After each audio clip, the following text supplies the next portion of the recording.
पावन सीताराम। रघुपति राघव राजा राम, पतित पावन सीताराम। रघुपति राघव राजा राम, पतित पावन सीताराम। रघुपति राघव राजा राम, पतित पावन सीताराम। रघुपति राघव राजा राम, पतित पावन सीताराम। रघुपति राघव राजा राम, पतित पावन सीताराम। रघुपति राघव राजा राम, पतित पावन सीताराम। रघुपति राघव राजा राम, पतित पावन सीताराम। रघुपति राघव राजा राम, पतित पावन।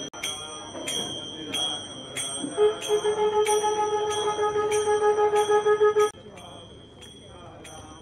रघुपति राघव राजा राम, पतित पावन। रघुपति राघव राजा राम, पतित पावन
श्री राम समर्थ.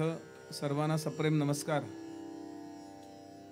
श्री रामकथा सुरू करण्यापूर्वी आपण रोजच्या प्रमाणे 1 मिनिटभर डोळे मिटून निश्चिंत शांत असं बसूया आणि मग कथेला आरंभ करूया.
भगवती श्री जगदम्बा माता की जय।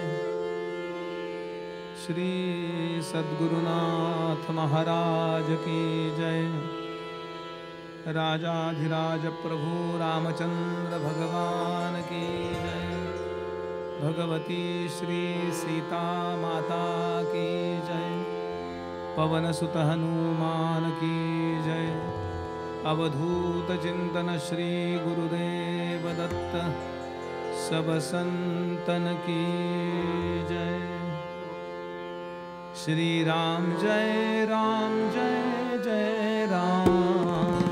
श्री राम जय राम। श्री राम जय जय राम।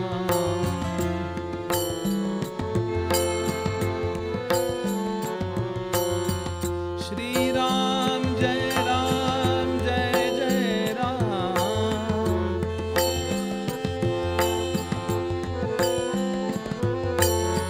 श्री राम जय जय राम।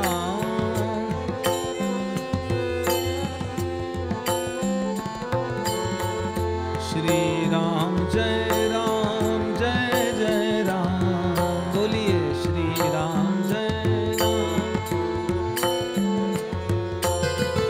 श्री राम जय जय राम।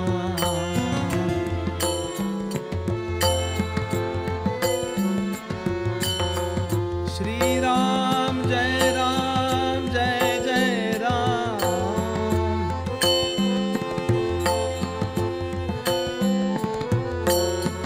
श्री राम जय जय राम। श्री राम जय जय राम।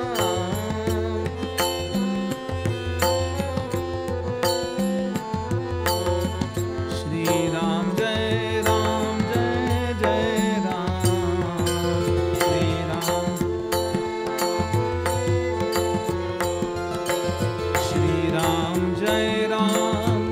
जय राम। श्री राम जय श्री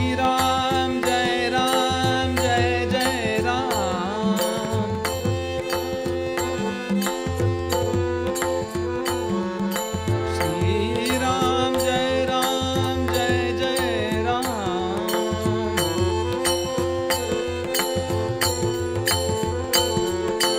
श्री राम जय जय राम।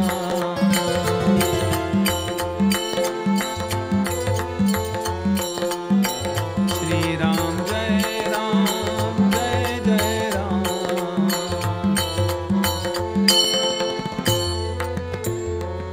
राजाधिराज प्रभु रामचंद्र भगवान की जय।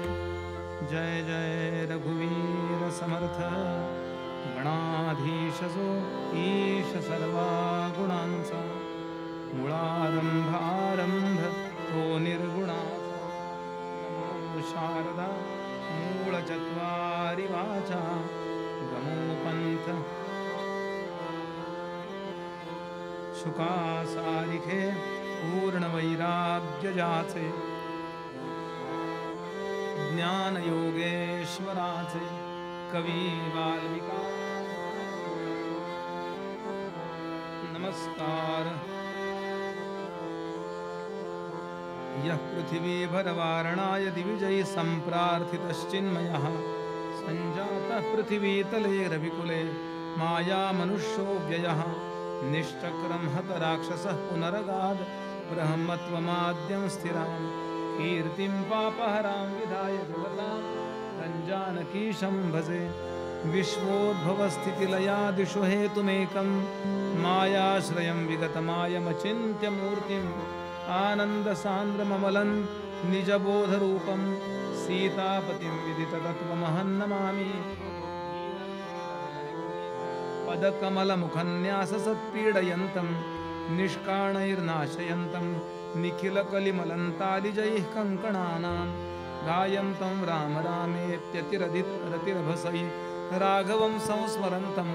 सङ्गीताचार्यवर्यं कपिकुलतिलकं मारुतिं नौमि वीरं कल्याणानां निधानं कलिमलमथनं पावनं पावनानां पाथेयं यन्मुमुक्षो सपदि परपदप्राप्तये प्रस्थितस्य विश्रामस्थानमेकं कविवरवचसां जीवनं सज्जनानां बीजं धर्मद्रुमस्य प्रभवतु भवतां भूतये रामनाम भवानी शङ्करौ वन्दे श्रद्धा विश्वासरूपिणौ याभ्यां विना न पश्यन्ति सिद्धाः स्वान्तस्थमीश्वरम् आपदामपहर्तारं दातारं सर्वसम्पदां लोकाभिरामं श्रीरामं भूयो भूयो नमाम्यहम् उद्भवस्थितिसंहारकारिणीं क्लेशहारिणीं सर्वश्रेयस्करीं सीतां नतोऽहं रामवल्लभाम्। भगवान् जानकीपतिः श्रीरामचन्द्रः पूर्वेषामस्माकं कुलदैवतं श्रोता वक्ता श्रीराम समर्थ श्रीराम समर्थ श्रीराम समर्थ जय जय रघुवीर समर्थ श्रीराम जय राम श्रीराम जय राम।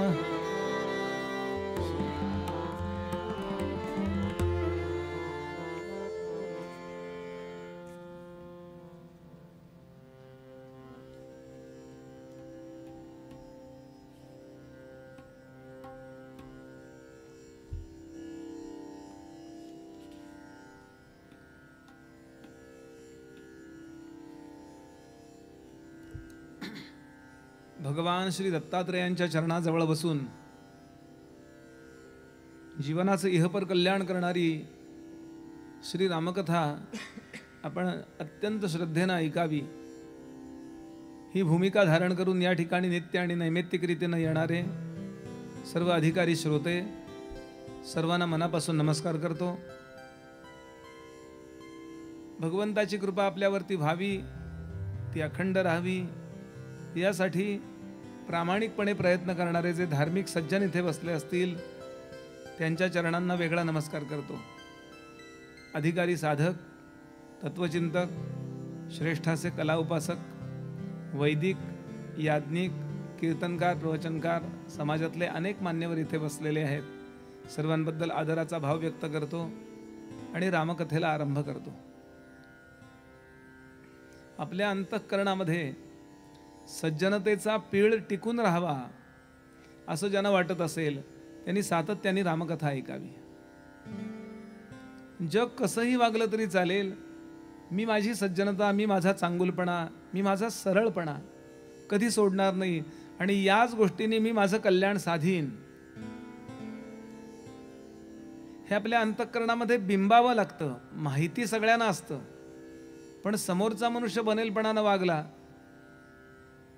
की शेरास असं वागायची इच्छा होते आणि याच्या करता आड येणारी कथा कुठली असेल तर ती रामकथा आहे। याचा अर्थ तुम्ही शत्रूला शरण जा असं नाही म्हणायचं। रामाने शत्रूला संपवलेला आहे, पण संपवताना सुद्धा सज्जनता सोडलेली नाही।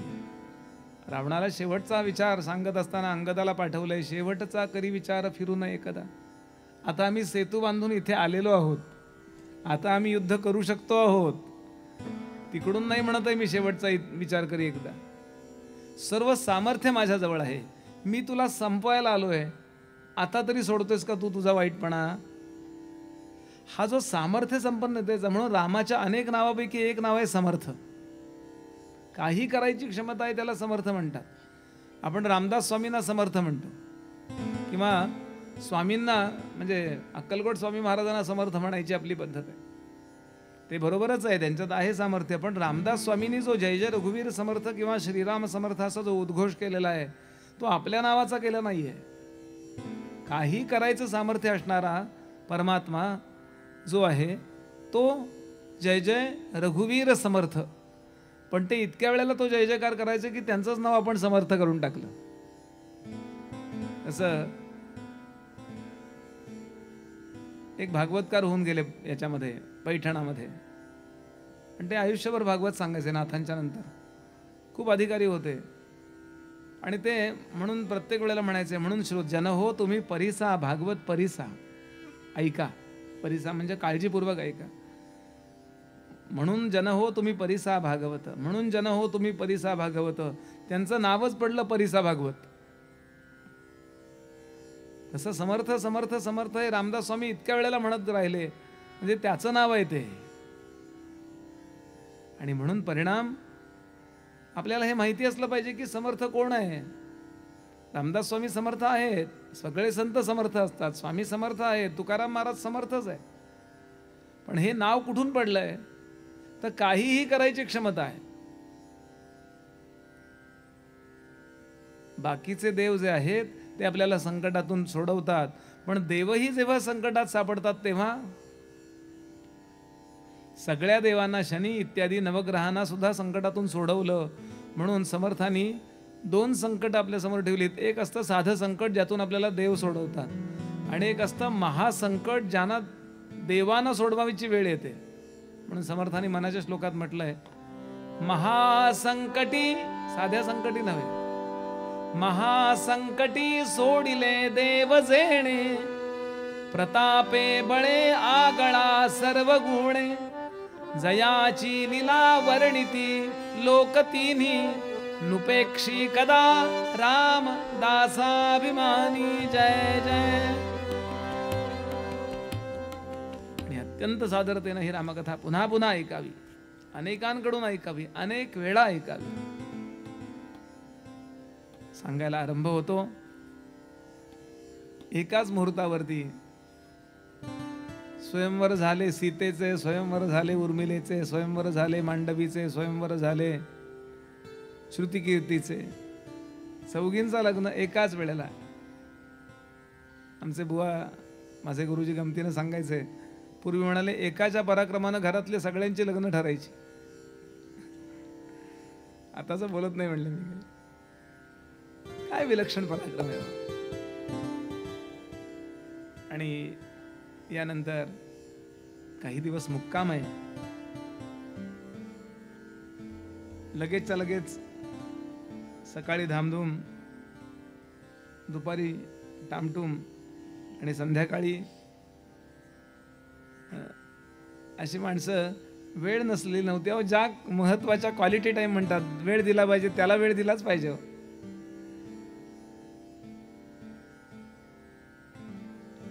आणि खूप आनंदात राहत आहेत. लगेचच्या लगेच त्यांना सोडत नाही आहेत. त्यांच्याकडे भोजन, त्यांच्याकडे भोजन, सत्कार चाललेत. असं लाईफ एन्जॉय करता आलं पाहिजे. मला वेळ नाही, मला वेळ, जायचंय कुठं. आणि खूप आनंद. खूप दिवस मिथिलेमध्ये यांचा मुक्काम आहे. मिथिलावासी आनंद आहे. आमचा जावई, अख्ख्या गावाचा जावई मानला जात असे तो. कशी होती पद्धती त्यावेळेला. आजही आपण थोडेफार भाग्यवान आहात, पण शहरातल्या लोकांना हे सुख नाहीये. नुसता चित्रपट निघू शकतो मुंबईचा जावई, पण अख्ख्या मुंबईचा तो असतो का माहिती तरी असतं का आपला जावई आला. हा जो घरोबा आहे ना, की हे विश्वाची माझे घर सोडून द्या, पण हे गावाची माझे घर, आमचा जावई, आमची मुलगी दिली त्याला. आणि खूप आनंद होतो. अनेक गोड कथा आहे तिथे, मी त्या सगळ्या बाजूला ठेवतो. अतिशय महत्वाच्या मुद्द्यापर्यंत येतो.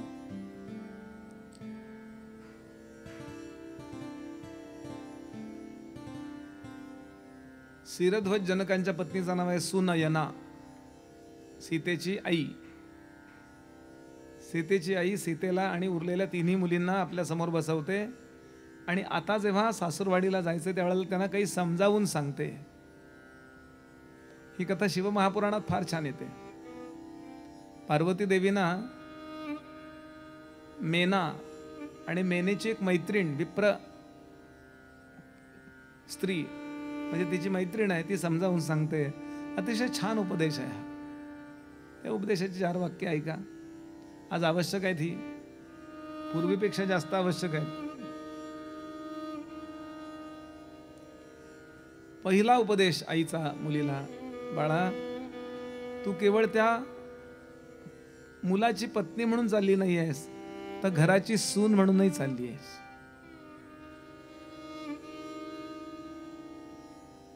पत्नी म्हणून आपला कर्तव्याचा भाग निभावत असताना सून म्हणून आपला कर्तव्य जे आहे ते कधी सोडू नकोस. घरातल्या प्रत्येकाचा अंतःकरण जिंकण्याचा प्रयत्न कर. ब्रह्मवृंदानी लग्नामध्ये म्हटलेला मंत्र असतो, साम्राज्ञी श्वशुरे भव. सासूरवाडीला गेल्यानंतर साम्राज्ञी हो. साम्राज्ञी हो याचा अर्थ राणी हो. घराची नव्हे, त्या घरातल्या सगळ्यांच्या अंतःकरणातली साम्राज्ञी हो. त्यांच्या अंतःकरणावर तुझी सत्ता चालली पाहिजे. साम्राज्ञी कोणाला म्हणतात? जिच्या वाणीची सत्ता सगळ्यांवर चालते, ती ओरडून चालत नाही. लक्षात घ्याल, हृदयाचं जे दार आहे ना, त्याला कडी आतून असते, हँडल आतून असतं, ते आतून उघडावं लागतं. आपण बाहेरून नाही उघडू शकत. म्हणून घरातल्या सगळ्यांना जिंकणं या मुलीला जबाबदारी सांगितली जात असे पूर्वी आईकडून. छोट्या छोट्या गोष्टीमध्ये रागवणं, रुसणं बरं नाही. जे लोक कायम रुसत असतात ना, ते कायम दुःखी असतात. कारण रुसायला त्यांना एवढंच कारण पुरतं बाळा. कारण कोणीतरी मनाविरुद्ध वागतं, कळत वागतं किंवा नकळत वागतं. म्हणून खूप महत्वाच्या गोष्टी काही सांभाळ. कायम हसत राहा. सगळ्यांना काय हवं नको बघत राहा. कुणाच्या अंतःकरणात जाण्याचा मार्ग त्याच्या पोटातून जात असतो. त्याचं खाणं पिणं सांभाळ. बाळा, चांगली वस्तू घरात आली ना, तर ती लोकाला देण्यामध्ये आनंद वाटू दे. चांगल्या गोष्टी दुसऱ्यांना देण्यामध्ये ज्याला कधी दुःख वाटत नाही, तो मनुष्य नेहमी आनंदी होतो.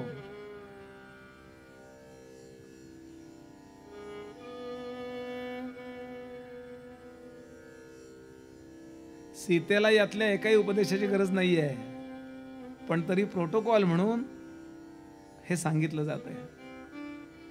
श्रोते हो, तिकडं गेल्यावर वेगळं बँकेत अकाउंट काढ, कुणी कुणाचं नसतं,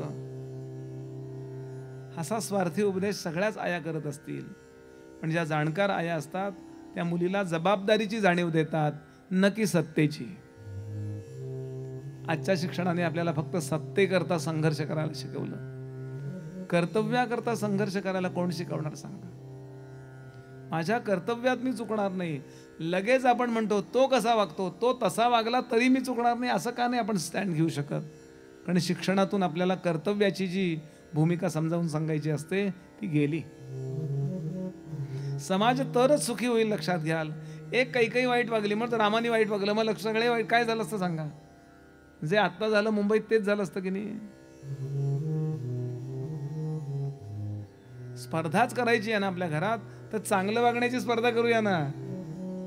कोण किती चांगला वागतोय बघूया, कोण किती वाईट वागतोय, कोण कोणाला टाकून बोलतोय, कोण किती उत्तमात उत्तम मापं काढतोय. इथं बोलताना मर्यादा आहे मला.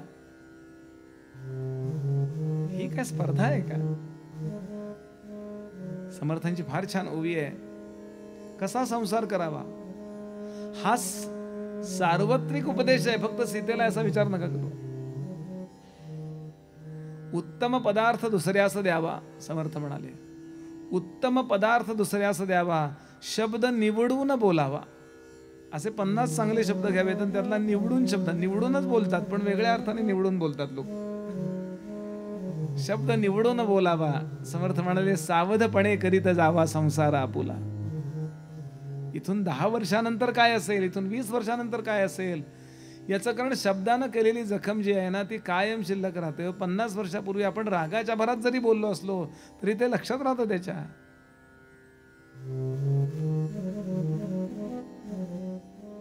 म्हणून मना श्रेष्ठ धारिष्ठ, काय उपदेश आहे तो. मला असं 1000 वेळा वाटतं हे सगळं शिक्षणात आलं पाहिजे. आपण ज्यानं कल्याण होतं ना, त्याच सगळ्या मुद्द्यांची मापं काढतो, टिंगल उडवतो. हे बस बोर करू नको ह्या गोष्टी, असं म्हणतात याच गोष्टीला. समर्थ म्हणाले, मना श्रेष्ठ धारिष्ठ जीवी धरावे, मना बोलणे नीच शोषित जावे, स्वये सर्वदा नम्र वाचे वदावे, मना सर्व लोकांसिरे निभवावे. आणि आता अतिशय हृदय प्रसंग आहे. जानकी देवी 4 मुली जायला निघाल्या हो. एका रामायणकाराने असं म्हटलंय, अयोध्येचे लोक या सगळ्या मिथिलावासियांना आपले वैरी वाटू लागले. आमचं सगळं सुख घेऊन चालले. अहो, एक घरात मुलगी असते, ती जेव्हा जायला निघते त्यावेळेला काय घराची अवस्था होते सांग. सगळ्या भाषांमध्ये सगळ्यात चांगली भाषा कुठली असेल तर संस्कृत आहे. संस्कृत भाषेमध्ये काव्यांचे जे अनेक प्रकार आहेत त्यामध्ये सर्वश्रेष्ठ प्रकार नाटक. नाटक नावाचा काव्य प्रकार सगळ्यात गोड आहे. काव्येषु नाटकम रम्यम. त्या सगळ्या नाटकामध्ये सगळ्यात गोड नाटक, सगळ्यात चांगलं नाटक कुठलं असेल तर तत्र रम्या शकुंतला, शाकुंतल नाटक. त्या शाकुंतल नाटकामध्ये सगळ्यात चांगला अंक कुठला असेल तत्रापि च चतुर्थांक. चौथा अंक. अंक असतात ना 3 अंकी 4 अंकी, तर चौथा अंक सगळ्यात श्रेष्ठ सांगितला शाकुंतलामधला. आणि तत्र रम्य तत्र श्लोक चतुष्टयम. त्यातले 4 श्लोक फार महत्वाचे आहेत, ज्यात वडील आणि मुलगी यांच्या नात्याचं वर्णन आलेलं आहे.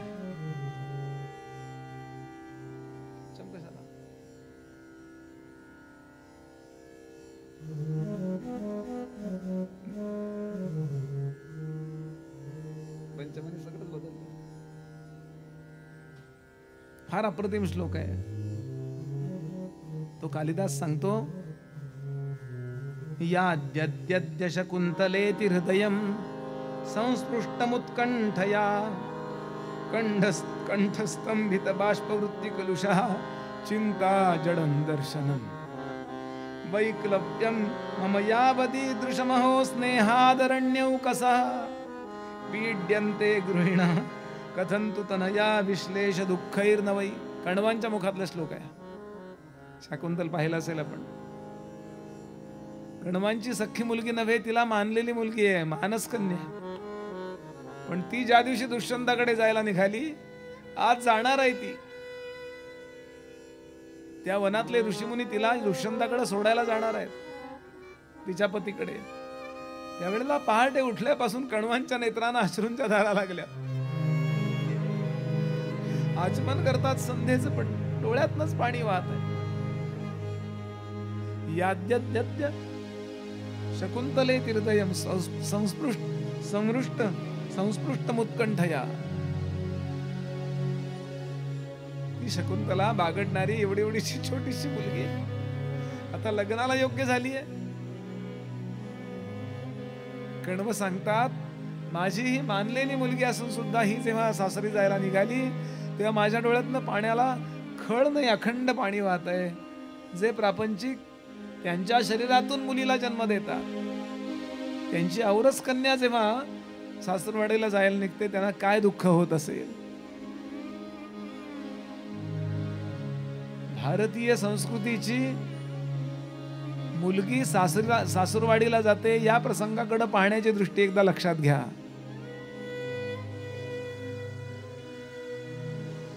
किती उदात्तता दिली आपल्या संस्कृतीने. त्यांनी झालं लग्न, ओवाळून टाकली मुलगी. किंवा मॅरेज सोशल कॉन्ट्रॅक्ट नाही हो, that is not social contract. Contract म्हणजे करार, सामाजिक करार. परदेशी लोकांनी या विवाहाला सामाजिक करार म्हटलंय. आपल्याकडे त्याला सामाजिक करार नाही म्हटलेलं, आपल्याला त्याला विवाह संस्कार म्हटलेला आहे. करार मोडता येतो हो, संस्कार पुसता येत नाही. आपल्या नात्यांना मूल्य द्या हो. असे फार प्रॅक्टिकल भौतिकवादी म्हणून आपण आपल्या सगळ्यांच्या प्रपंचातलं खरं जे सुख आहे ना ते हरवून बसलो. आपल्याला ते अष्टविनायक मधलं गाणं आठवत असेल. दाटून कंठ येतो, दाटून कंठ येतो, ओठात येई गाणे, जा आपुल्या घरी तो, जा लाडके सुखाने, दाटून कंठ येतो.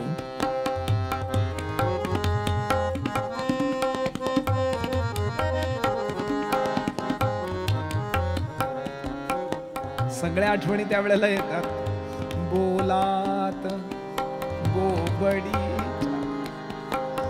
संगीत जागविले लयसूर ताल लेणे सहजीच जागविले एक एक सूर यावा एक एक सूर यावा न्हावून अमृताने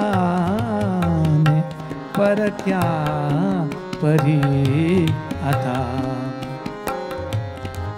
हेच सगळं त्या पदात आलंय हो. येथे फिरून येणे. किती संस्कार होते. एकदा लग्न झाल्यानंतर मुलीकडे जेवत नसत माणसं. काय होतंय जेवायला? एथिक्स नावाची गोष्ट होती, स्वाभिमान नावाचा भाग होता. आणि आता सीता त्या रथात बसतीये. डोळ्यासमोर जरा चित्र आणा. हे थोडं विसरून ते आठवूया, म्हणजे आपण त्यात जे आहे ते आपल्याला थोडंसं मिळेल. जनक महाराज समोर येतात दशरथांच्या पुढे आणि हात जोडतात आणि सांगतात, माझी मुलगी कुठं चुकली ना तर तिला क्षमा करा.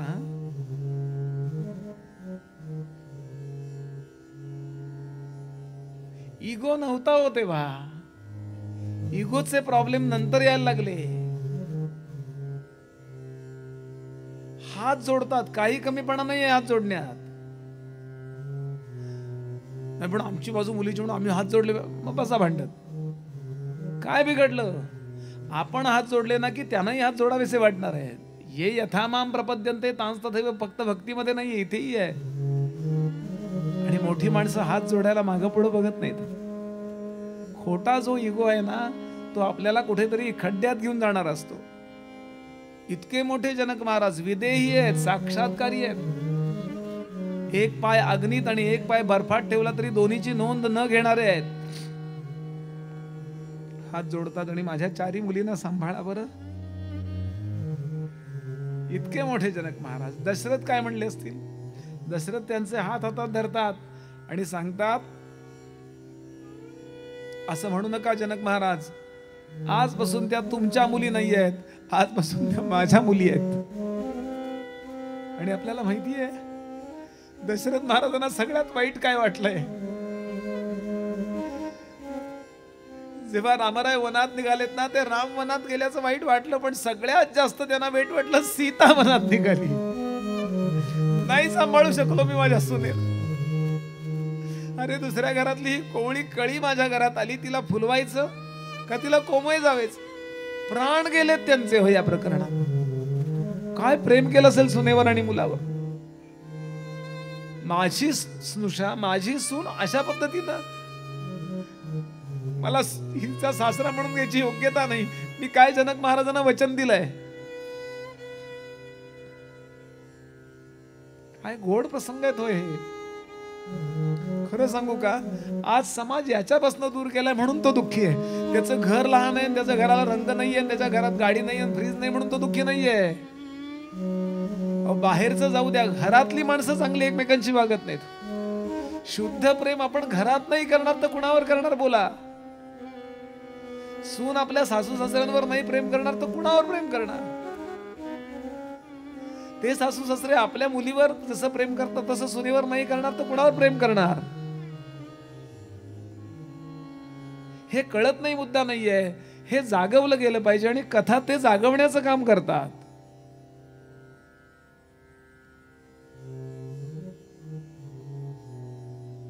आणि अतिशय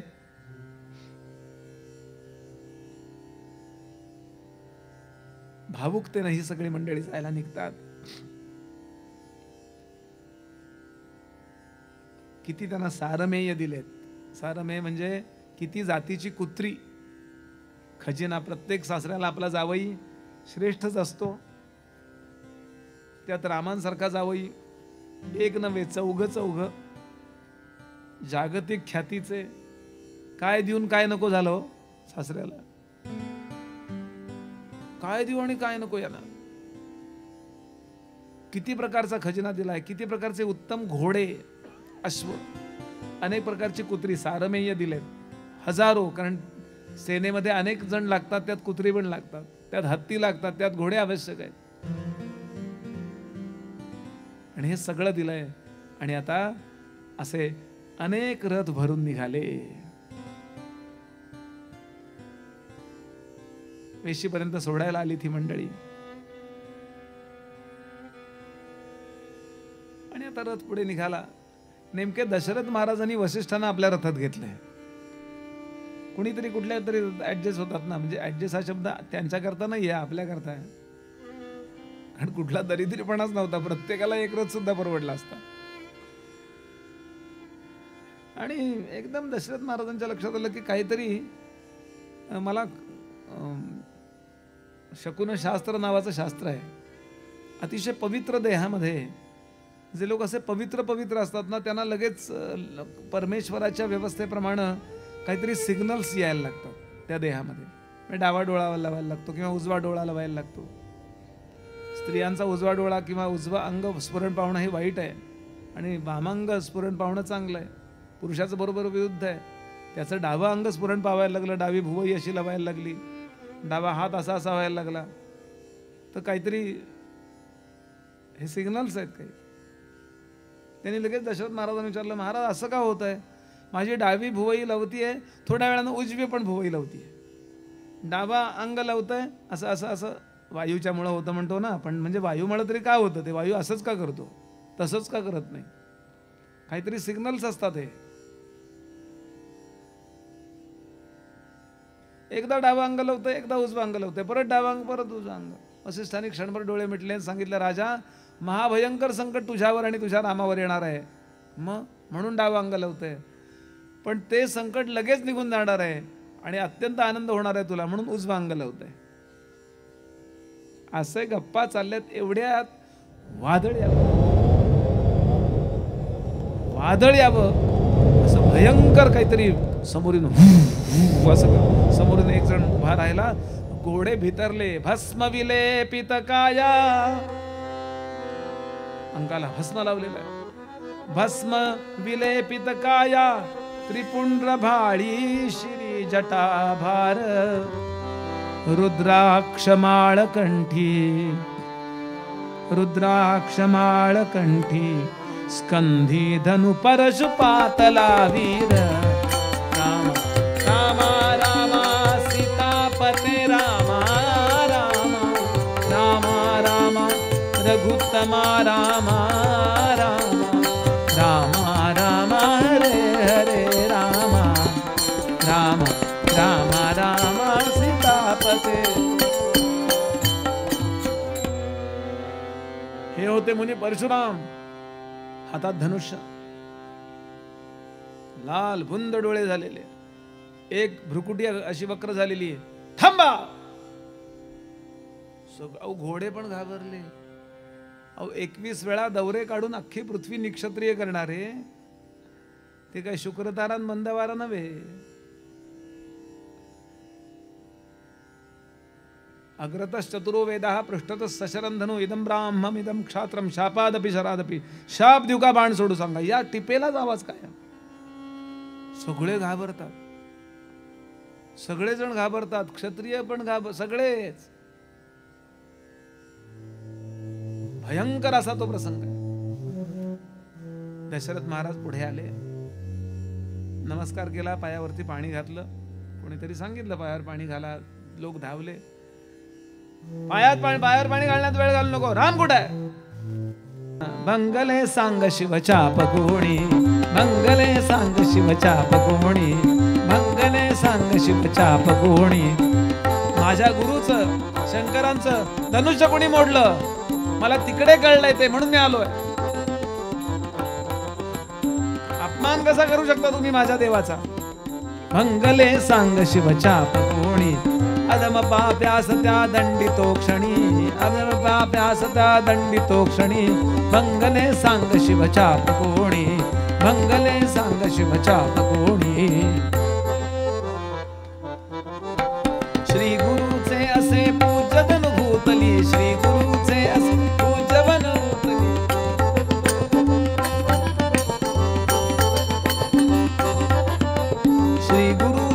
असे पूजदनुभूतली कोणी पाया तळी तुडविले ते, कोणी पाया तळी तुडविले ते, मंगले सांग शिवचाप कोणी, मंगले सांग मंगले सांग, मंगले सांग शिवचाप कोणी. कुठे मोडलं? राम कुठं आहे? रामाने मोडला असं कोण आहे राम? तो बघू द्या. रागवले तो. आधी हा निखारा अजून पेटलेला. दशरथ महाराज थरथर कापायला लागले. वसिष्ठ काही बोलणार इतक्यात एक तरुण मुलगा समोर आला. कशाला पाहिजे राम तुम्हाला? तो होता लक्ष्मण.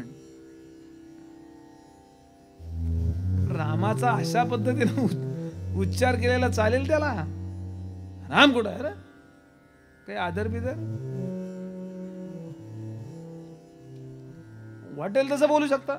नाही तो बोलला नाही, त्याच्या देह बोलीत होतं. कशाला पाहिजे राम तुम्हाला? आता त्याची ती भाषा. हे अजून भडकले. हा कोण आहे? याला सांगा मी परशुराम आहे. 21 वेळा पृथ्वी निक्षत्रिय केली. त्याला सांगा मी कोण आहे. हा कोण लहान मुलगा 15 वर्षाचा उभा आहे? दशरथ महाराज याला समजावेपर्यंत हे भडकतात. हे लक्ष्मण म्हणलं थांबा बाबा, बघतो मी कोण आहे का. तुम्ही 21 वेळा पृथ्वी निक्षत्रिय केली का माहितीये का? ते म्हणले का? मी नव्हतो म्हणून.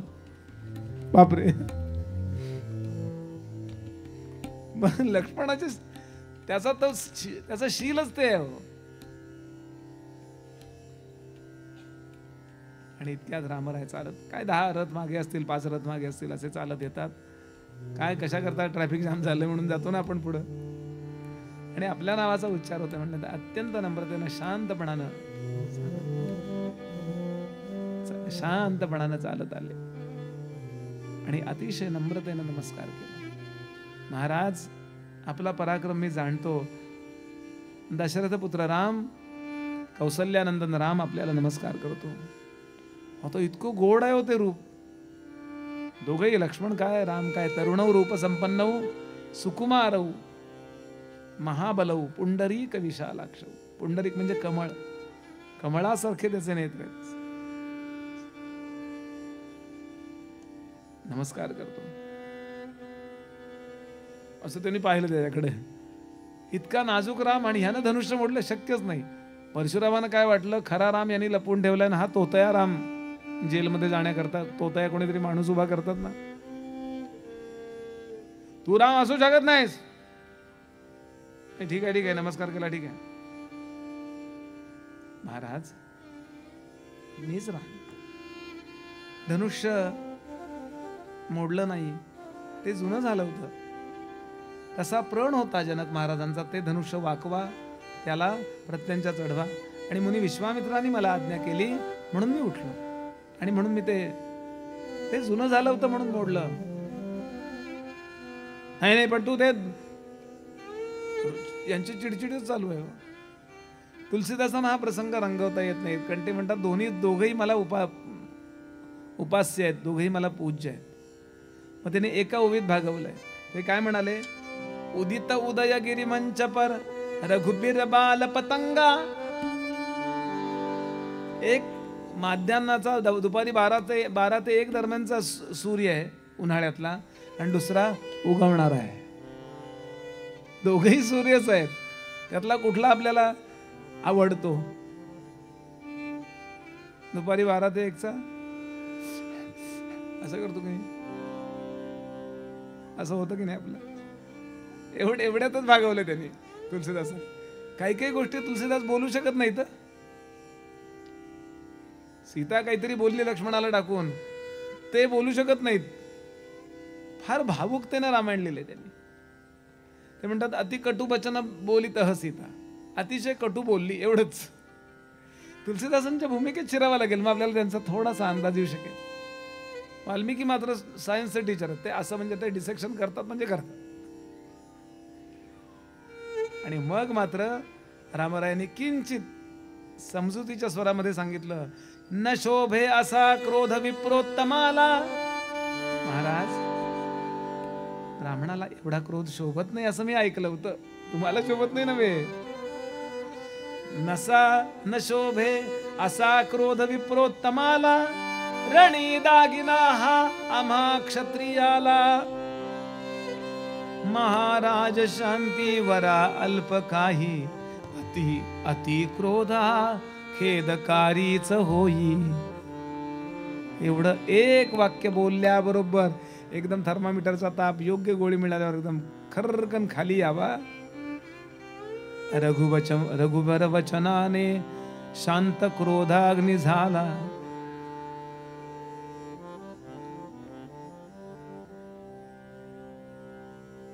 शांत झाले आणि एकदम थोडे वरमल्यासारखे झाले. ठीक आहे.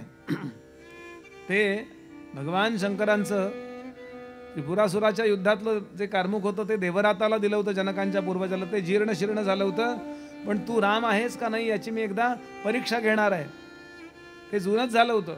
पण तू खरंच राम असशील तर माझं हे वैष्णव धनुष्य आहे ना, त्यांच्याकडे एक धनुष्य होतं, हे पेलून दाखव, हे वाकून दाखव, याला प्रत्यंच्या चढून दाखव, मग मी मान्य करीन की तोच तू राम आहे ज्याने शिवचाप भंगलं. चालेल.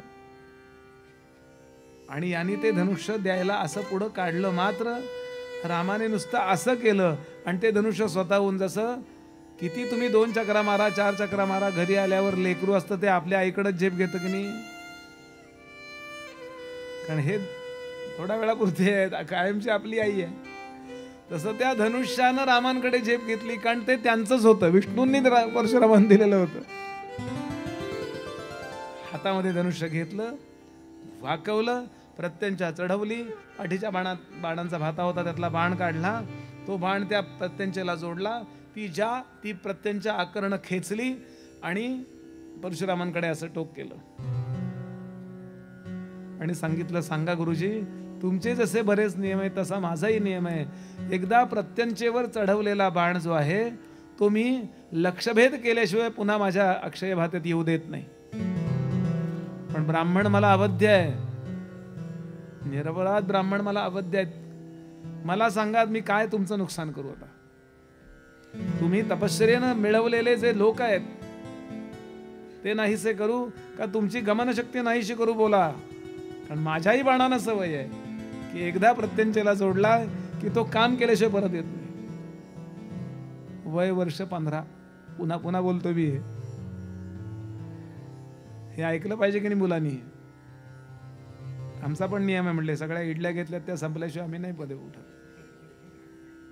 एकाने 25 इडल्या खाल्ल्या, अरे म्हणे पाणी पी, अर्ध्या झाल्याशिवाय पित नाही, अजून 5 वाडा म्हणला, मी 60च खातो एका वेळेला. हे असला नियम नव्हे, ज्याचा जगाला उपयोग आहे असा काहीतरी नियम. लगेच परशुराम वरमलेत, तेही महानच आहेत. आणि परशुरामाने सांगितलं, रामा, कश्यपांना जेव्हा मी ही सगळी पृथ्वी दान दिली त्यावेळेला त्यांना मी वचन दिलंय, माझ्या क्रोधामुळे कोणाला त्रास होऊ नये यासाठी मी रात्री इथे मुक्काम करणार नाही. मी किती लांब असेन, कुठेही असेन, काही कामाकरता मी आलेलो असेन तरी पटकन मला गमनशक्ती मनोजवस्थितीने सब करून मी एकदम माझ्या महेंद्रक पर्वत, आसाममध्ये हा महेंद्रक पर्वत आहे आणि दुसरं ठिकाण आपल्या कोकणातच आहे, चिपळूण जवळ परशुराम, मी पटकन जाऊ शकलो पाहिजे यासाठी मला माझी गमनशक्ती टिकून ठेवली पाहिजे, ती नाहीशी करू नको. पण मी पुण्याईनं मिळवलेले अनेक जे लोक आहेत ते लोक तू नाहीसे करू शकतोस. रामाने ते मान्य केलं आणि उत्तरेला म्हणजे उत्तर पूर्वेला असा एक बाण सोडला, असं वर्णन आहे. उत्तर आणि पूर्वेच्या मध्ये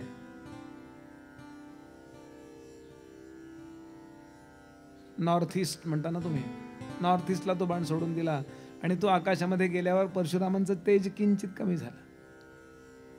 परशुरामाने रामाना 3 रक्षणा घातल्या,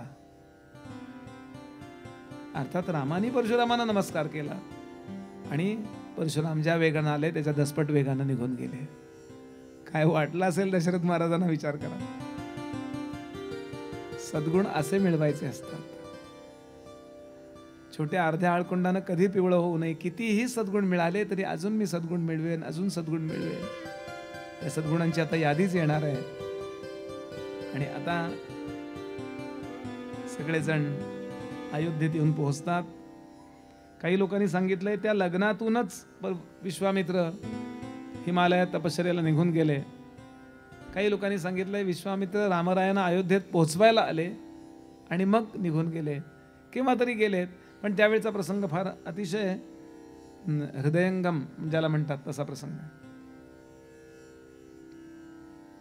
विश्वामित्र त्या राजसभेमध्ये उपस्थित आहेत. सगळी सभा भरलेली आहे. राम, लक्ष्मण, भरत, शत्रुघ्न आहेत. 8 मंत्री आहेत, 8 अमात्य ज्याला म्हणतात ते आहेत, 8 ऋषी आहेत, सगळे सभाजन आहेत. विश्वामित्र आणि त्यांची टीम जायला निघाली. निरोप घ्यायला आलेत. राजा येतो.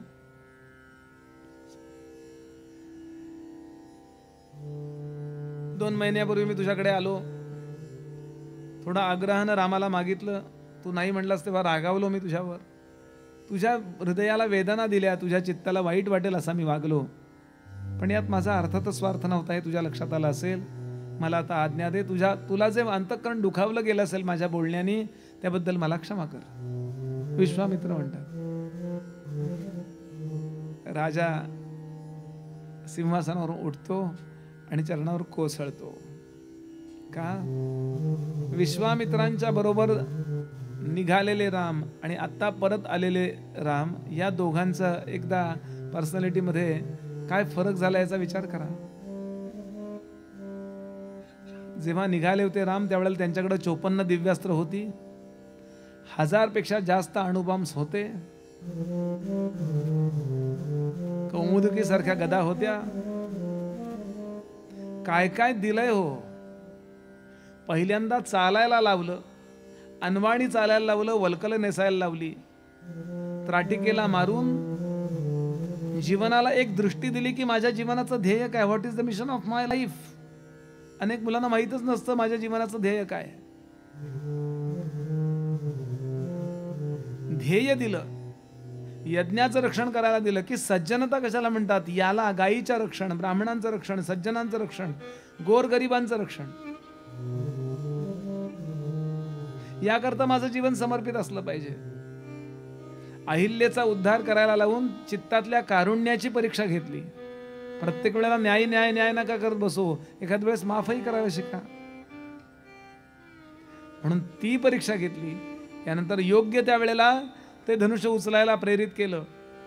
सगळ्या जगातून आलेले राजे आहेत, त्या सगळ्या राजांनी प्रयत्न करून पाहिला. ते जेव्हा उचलू शकत नाही त्यावेळेला रामाना लॉन्च केलं. काय टायमिंग काय साधलं. हे सगळ्या कोणाच्या आयडिया आहेत? विश्वामित्रांच्या. What more can be done. एखाद्या गुणवान व्यक्तीच्या करता अजून काय करता येऊ शकतं बोला. आणि सगळ्यात महत्वाचं, यानंतर विश्वामित्र रामचरित्रात पुन्हा एकदाही येत नाहीत, ना राज्याभिषेकाला. नंतरची सगळी युद्ध यांनी केली आहेत ना रामरायांनी, ती कुणाच्या आयडियाने केलीत बोला. विश्वामित्रांच्या युक्तीनंच केली आहेत ना. इतका मोठा पराक्रम केला, जगत विख्यात झाले. रावणासारख्या दुर्दांत शत्रूला संपवला. रावणाला संपवणं अत्यंत कठीण होतं. हे सगळं श्रेय कोणाला जातं बोला. 3 ऋषी, बरेच ऋषी आहेत पण त्यातले 3 ऋषी तुम्हाला रामांच्या जीवनातले विसरता येणार नाहीत. पहिले वसिष्ठ, दुसरे विश्वामित्र आणि तिसरे अगस्ती. हे 3 ऋषी रामांच्या पाठीशी उभे राहिले आहेत. आणि म्हणून रामांच्या कार्याला योग्य ती वळण लागली आहेत, योग्य ते यश आलेलं आहे. आणि एवढं करून सुद्धा परत आल्यावर एवढा मोठा राज्याभिषेक झाला. 10,000 वर्ष राज्य केलंय रामरायांनी. पण विश्वामित्र पुन्हा एकदाही आले नाहीत.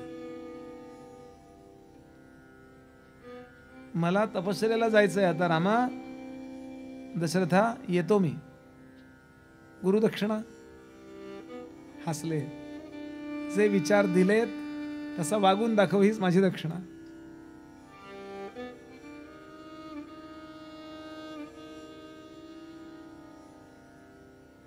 बोलणारे खूप असतात, जे क्रियेमध्ये ज्यांच्या येतं ते पंडित असतात. अशी व्याख्या यः क्रियावान स पंडितः. एकदा फक्त रामाकडे वळून पाहिलं, त्या गोड चेहरा आठवला त्याचा, आणि घेऊन तो गोड चेहरा अंतःकरणात घेऊन निघाले. परत कधी बघितलं नाही मागं वळून. याला भारतीय शिक्षक म्हणतात.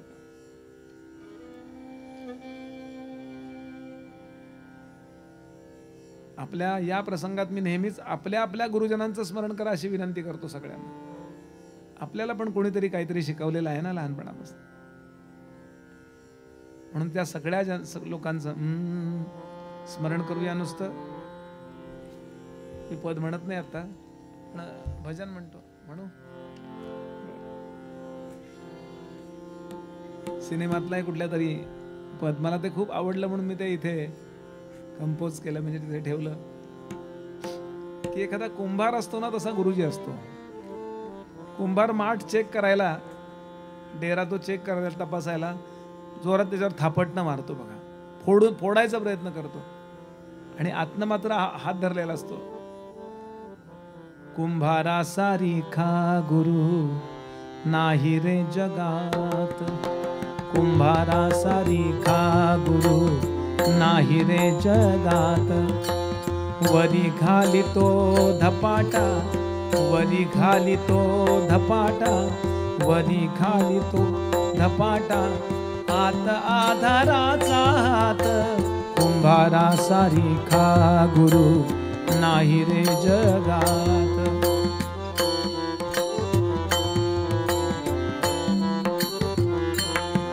ही माती आणतो, चाळतो, वस्त्रगाळ करतो, आणि त्यात काय काय घालून, पाणी थोडं घालून तुडवतो. असं शिष्याचं करतो ना. आधी तुडवी तुडवी मग हाते कुरवाळी, आधी तुडवी तुडवी मग हाते कुरवाळी. ओल्या मातीच्या गोळ्याला येई आकृती वेगळी, ओल्या मातीच्या गोळ्याला येई आकृती वेगळी. घडे थोर घरी जाती, घडे जाती राहुळात, घडे थोर घरी जाती, घडे जाती राहुळात. कुंभारा सारिखा गुरु नाही रे जगात.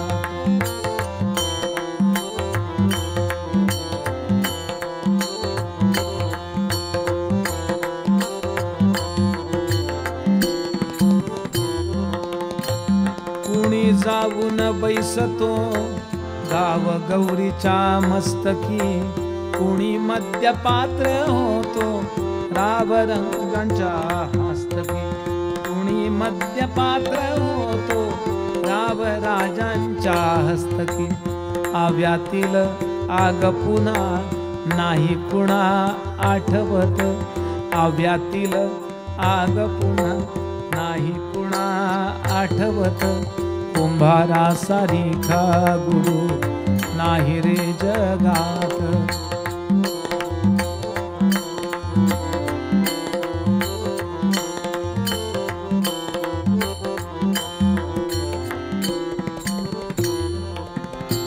कुणी पूजेचा कलश, कुणी गोरसाचा माठ, कुणी पूजेचा कलश, कुणी गोरसाचा माठ. देता आकार गुरुने ज्याची त्याला लाभे वाट, देता आकार गुरुने ज्याची त्याला लाभे वाट. घट पावती प्रतिष्ठा, आपल्या सगळ्यांना सन्मान मिळतोय, पण ज्यांच्यामुळे आपण घडलो ते दिसतायत का लोकांना आज? घट घट पावती प्रतिष्ठा, गुरु राहतो अज्ञात. कुंभारा सारिखा गुरु नाही रे जगात.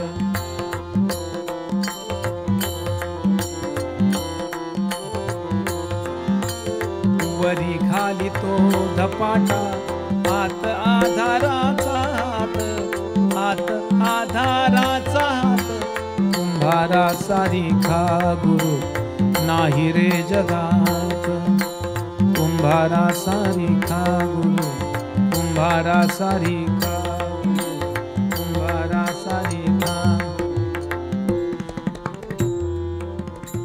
श्री राम जय राम जय जय राम, श्री राम जय राम जय जय राम, श्री राम जय राम जय जय राम.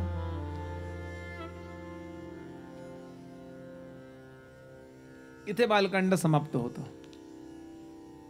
इथपर्यंत बालकांड आहे. आता दुसरं जे कांड आहे त्याचं नाव आहे अयोध्याकांड. अयोध्याकांडातला पहिला सर्ग रामरायांचे सद्गुण वर्णन करणार आहे. सद्गुणांची नेमकी यादी तरी किती आहे बा. इतक्या इतक्या मर्यादा रामाने घालून दिल्या आपल्याला आणि इतके इतके आदर्श घालून दिले असं आपण सांगतो. कोणी सांगतात 28 मर्यादा 68 आदर्श, कोणी अजून सांगतात.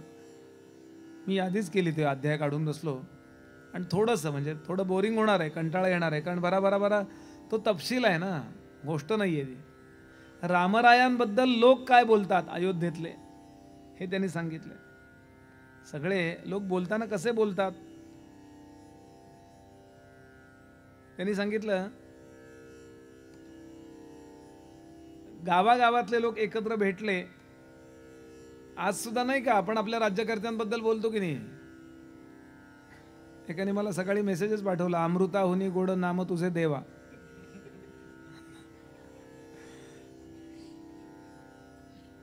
आता नामदेवानी किती जुना अभंग लिहिलाय, पण त्याचा असा अर्थ आपण कधी विचार तरी केला होता का. ही चर्चा आहे, तशी चर्चा करतात हे लोक. अयोध्याकांडातल्या पहिला सर्ग त्यातला पहिला श्लोक, श्री गणेशाय नमः. आता हे चौघ जण परत आले, व्यवहार सुरू झाला आणि त्याच वेळेला केकय देश म्हणजे आज अफगाणिस्तान वगैरे हा भाग आहे, या देशाचं मूळ नाव केकय असं आहे, केकय देश. आणि त्याची राजधानी आहे कंधार म्हणजे आजचं गंधार. इथला राजा होता राजा अश्वपती म्हणजे कैकईचे वडील. तर कैकईच्या वडिलांना कळलं लग्न झालं आमच्या नातवाचं, म्हणून अभिनंदन करण्याकरता त्यांनी आपल्या मुलाला युधाजिताला पाठवलं होतं. तो युधाजित आला आणि सहज त्यानं प्रस्ताव मांडला दशरथ महाराजांसमोर की भरत आला आणि शत्रुघ्नाला मी आमच्याकडे घेऊन जाऊ का. दशरथ महाराज म्हणले घेऊन जा. आणि यानंतर जवळपास 12 वर्ष भरत, शत्रुघ्न आणि त्यांच्या कांता मांडवी श्रुतिकीर्ती असे 4 जण युधाजिताबरोबर तिकडे निघून गेले. 2 दृष्टी होत्या. राम आणि लक्ष्मणाचं एज्युकेशन कंप्लीट झालं होतं, हायर एज्युकेशनही कंप्लीट झालं होतं विश्वामित्रांकडं. भरत शत्रुघ्नांचं एज्युकेशन कंप्लीट झालं होतं, पण हायर एज्युकेशन करता अश्वपती. कारण त्यावेळेला संपूर्ण जगामध्ये राजनीती या विषयात कसलेले राजनीतिज्ञ कोण होते तर अश्वपती होते. मग त्यांच्याकडे ते कुठल्या तरी स्पेशलायझेशन जे करणं असतं, हायर एज्युकेशन म्हणजे काय स्पेशलायझेशन, त्याच्याकरता तिकडे पाठवलंय.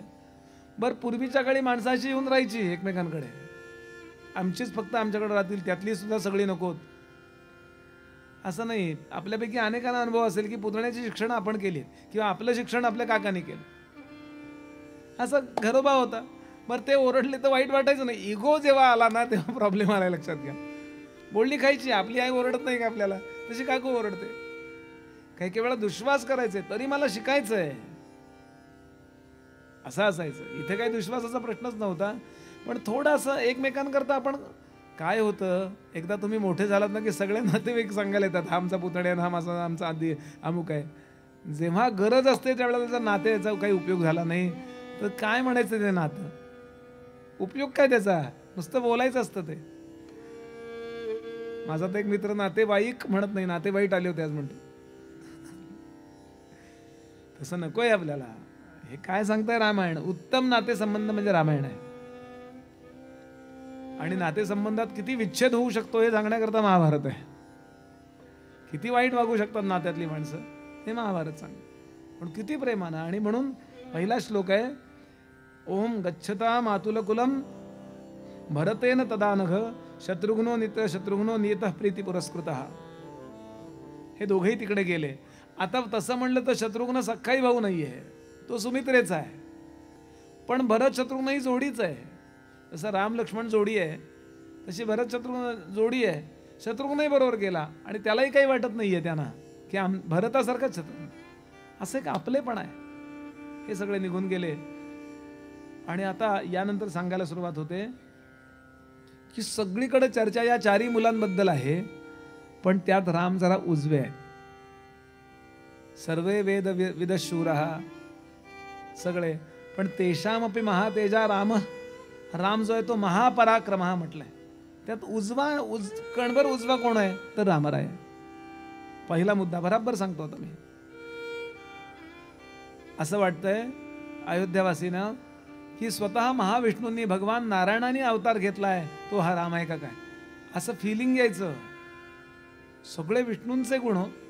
दुसरं, इंद्राला जन्माला घालून आदिती जशी धन्य झाली तशी कौसल्या रामरायाला जन्माला घालून धन्य झाली. तिसरं, अत्यंत रूपवान. कौसल्या शुशुभेन ते पुत्रेण अमित तेजसा यथावरेण देवानाम अदितीर्वज्रपाणिना. देवांना जन्माला घालून जशी आदिती धन्य तशी रामाना जन्माला घालून कौसल्या धन्य झाली. अतिशय रूपवान आहेत. सही रूपोपन्नश्च. अत्यंत रूपवान होते रामराय. नुसते दिसायला चांगले नव्हे, पुढे वीर्यवान सूयक, अतिशय पराक्रमी. नुसते दिसायला चांगले, हिरोचं काम करतात पिक्चरमध्ये. आणि वरनं काही डेंजर सीन असला, उडी बिडी मारायची असेल तर डमी वापरतात. आणि हिरोईन बरोबर जेव्हा गाणं म्हणायचं तेव्हा स्वतः येतात. मी असतो तर त्यावेळेला डमी वापरला असता, वरनं उडी असते. असं पाहिजे की नाही? कशाला हिरो म्हणायचं? जास्त डेंजर सीन तो आहे. अरे काय हे खरे हिरो कोण काय कसे असतात? खरे हिरो मिलिटरीतले प्रत्यक्षात सैनिक आहेत जे -40 -50 सियाचीनला काम करतात. ते खरे हिरो आहेत ना, का नुसता गदरमध्ये काम केलेले हिरो आहेत? आपल्याला आठवण करून देतात हे सगळं चांगलं आहे त्यांचं. बरं, मला अनादर नाही त्या सगळ्यावर. सही रूपोपन्नश्च वीर्यवान कसूयकः. ते पुढे सांगतात असूया शून्य. असूया शून्य म्हणजे कुणाचा द्वेष मत्सर करत नाही. द्वेष मत्सराने आपण आपलीच तब्येत बिघडून घेतो. ही अशी आहे, थोडासा बारीक पाहिजे, ही अशीच आहे, तो तसाच आहे. समस्या इथे सुरू होते. असूया शून्य. माझ्यापेक्षा जे महान आहेत ते महान आहेत, मी त्यांच्या पायाजवळ बसेन, नोट्स काढीन, अभ्यास करीन. माझ्यापेक्षा कमी आहेत, त्यांना जर इच्छा असेल तर मी शिकवीन. माझ्या बरोबरच आहेत, त्यांच्यातही काही चांगलं आहे का शोधेन आणि ते मी घेण्याचा प्रयत्न करेन. असूया शून्य. पुढे भूमीवर त्यांच्यासारखा दुसरा नाही असं अयोध्यावासियांना वाटत असे. अनुपम्य. पुढे वडिलांचं नाव राखणारा. 8वा मुद्दा नित्य प्रशांत, एकदम बॅलन्स, कधी चिडलेत रागावलेत नाही. पुढे प्रथम भाषणी, मृदू भाषणी. प्रथम भाषणी म्हणजे स्वतःहून हाक मारणारे. काय म्हणताय? तर काय होतं, गर्दीत माणसं भाव खातात. म्हणले तो तुमचा ओळखीचा आलाय, इथं येतो का बघतो. अरे घरी बायकोनं केलेला तू फ्राईड राईस म्हणजे फोडणीचा भात खाऊन आला, इथं देवासमोर तू. आणि जशी कच्ची असल्यासारखी असतात की नाही. केव्हा तरी परिपक्वता आली पाहिजे याकरता आपण हे सांगतोय, ऐकतोय. असतो कच्चेपणा, पण नाही. मी आता इथून पुढे रामांसारखा होण्याचा प्रयत्न करण्यासाठी हे उच्चार आहेत सगळे. दास म्हणे रघुनाथाचा गुण घ्यावा. प्रथम भाषणी, मृदू भाषणी. पुढे कुणी उर्मट बोलला तर त्याचे प्रत्युत्तर न देणारा. लगेच उत्तर दिलं पाहिजे असं आहे का? थांबावं जरा 2-2.5 वर्ष.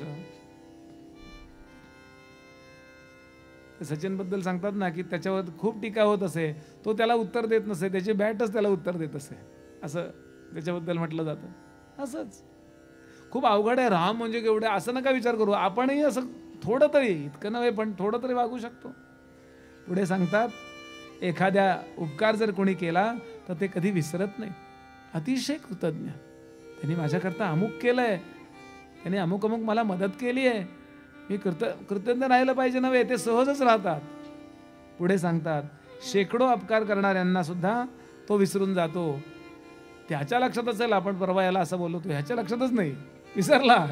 काय गुण, ज्याला विसरता येतं ना त्याच्यासारखा सुखी कोणी नसतो बरं का. लहान मुलं आनंदात का असतात? कडा कडा कडा भांडतात, नंतर थोड्या वेळाने एकत्र खेळतात की नाही.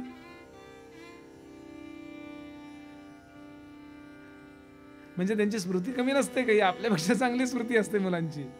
पण काय लक्षात ठेवायचं आणि काय लक्षात ठेवायचं नाही हे त्यांचा आतला सत्वगुण जोपर्यंत टॅकल करत असतो तोपर्यंत चांगलं असतं. एकदा रजतम वाढले की असं लक्षात राहतं ना. एका फोटोग्राफरनं बोलवलं, आजी फोटो काढणं चालू आहे, यापुढे मी नाही येणार. का? आत्ता ज्या पोरीचं लग्न झालं तिच्या आईच्या लग्नामध्ये मला फोटोग्राफरनं बोलवलं नव्हतं, तेव्हापासून फोटोग्राफरवर माझा राग आहे. 25 वर्ष त्या आजीनं लक्षात ठेवलं होतं. पुढे सांगतात, शीलवृद्ध, ज्ञानवृद्ध आणि वयोवृद्ध सज्जनांच्या जवळ बसून अनेक गोष्टींचा अभ्यास करायची रामरायांची आवड होती. महान लोक दिसले की बसलेच रामराय शिकायला.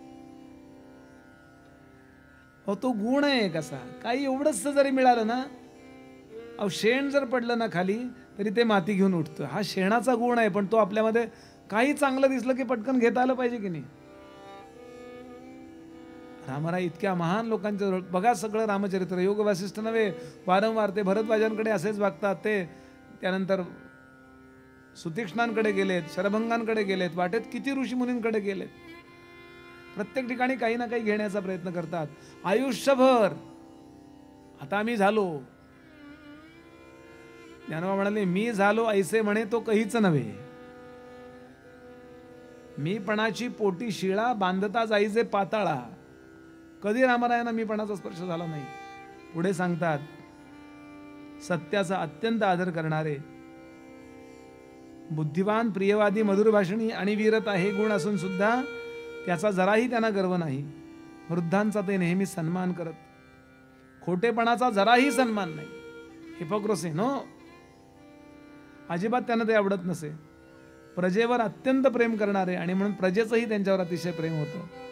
पुढे सांगतात, दीनदुःखितांची काळजी घेणारे, त्यांच्यावर उपकार करणारे आणि त्यांच्यावर कधी क्रोध न करणारे. फक्त भाषणात दीन, वंचित असं नुसतं ओरडून नाही सांगणारे, प्रत्यक्षात ग्राउंड लेवलला काम करणारे.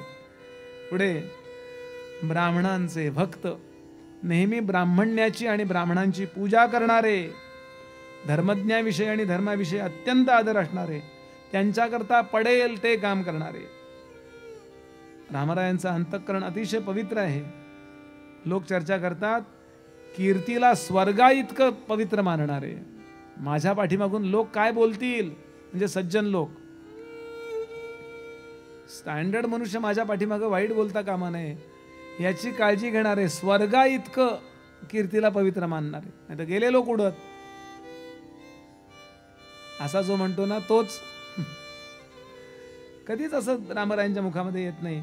पुढे कोणत्याही अमंगल कार्याबद्दल अत्यंत तिटकार असणारे. कुठलंही अमंगल कार्य रामरायांनी कधी केलं नाही. पुढे धर्माविरुद्ध एक शब्दही ऐकून घेत नसत. ऐकून घेणं म्हणजे सुद्धा त्याला अनुमोदन देणंच आहे ना. नाही, त्यांना चालत नसे. वाद चर्चेमध्ये बृहस्पतींप्रमाणे चर्चा करायचं. बोलायला लागले रामराय की सगळे मोठे मोठे, अहो वसिष्ठानं गप्प केले, आता ऐकणार होता आज किंवा उद्या येईल तो विषय. पुढे श्रेष्ठ वक्ता, सावरकरांचा मी वक्ता कसा झालो आपण वाचला असेल तर माझे आदर्श वक्ते यामध्ये त्यांनी दोघांना ठेवलंय, भगवान श्री रामचंद्र आणि भगवान श्री गोपालकृष्ण. इतकं मुद्देसूद बोलायचे गोपालकृष्ण.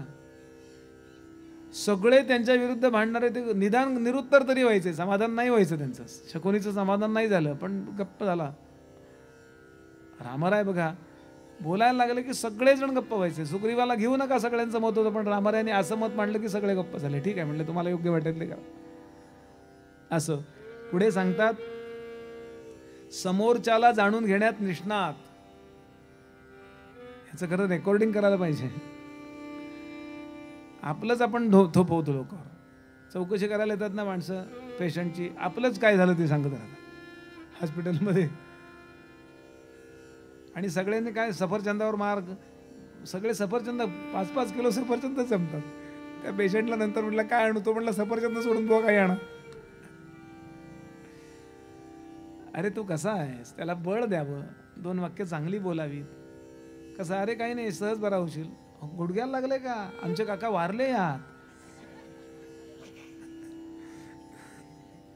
थोडासा कंटाळा येतो दिसतोय म्हणून मी जरा थोडासा विनोदाचं लोणच्याची फोड टाकली.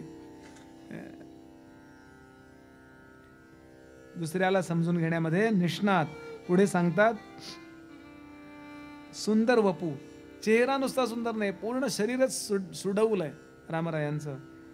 देश काल प्रसंग जाणून वर्तन करणारे, निरोगी, चिरतरुण, अद्वितीय साधू, 4 पुत्र असे श्रेष्ठ गुणांनी युक्त आहेत. म्हणून सगळ्या प्रजेला चौघही अत्यंत प्राणप्रिय आहेत. सांगोपांग वेदाध्ययन त्यांनी केलेलं आहे. 34वा सद्गुण, अस्त्रशस्त्र निपुण, अस्त्रशस्त्र नुसते निपुण नाही, पंडित त्याबद्दल. 35वा सद्गुण, कुणाचंही कल्याण करतील, त्यांच्या सान्निध्यात आलेल्याच्या सगळ्या अर्थानं कल्याणाचा विचार करत असत रामराव. यांच्याबरोबर राहिले आपला नुसता यूज अँड थ्रो. विचार करायचा, अरे याचं कसं चालेल, कसा असेल हा. पुढे सांगतात अत्यंत सरळ स्वभाव रामरायांचं. 37 दीनता रहित, कधी स्वार्था करता दीनता नाही केली.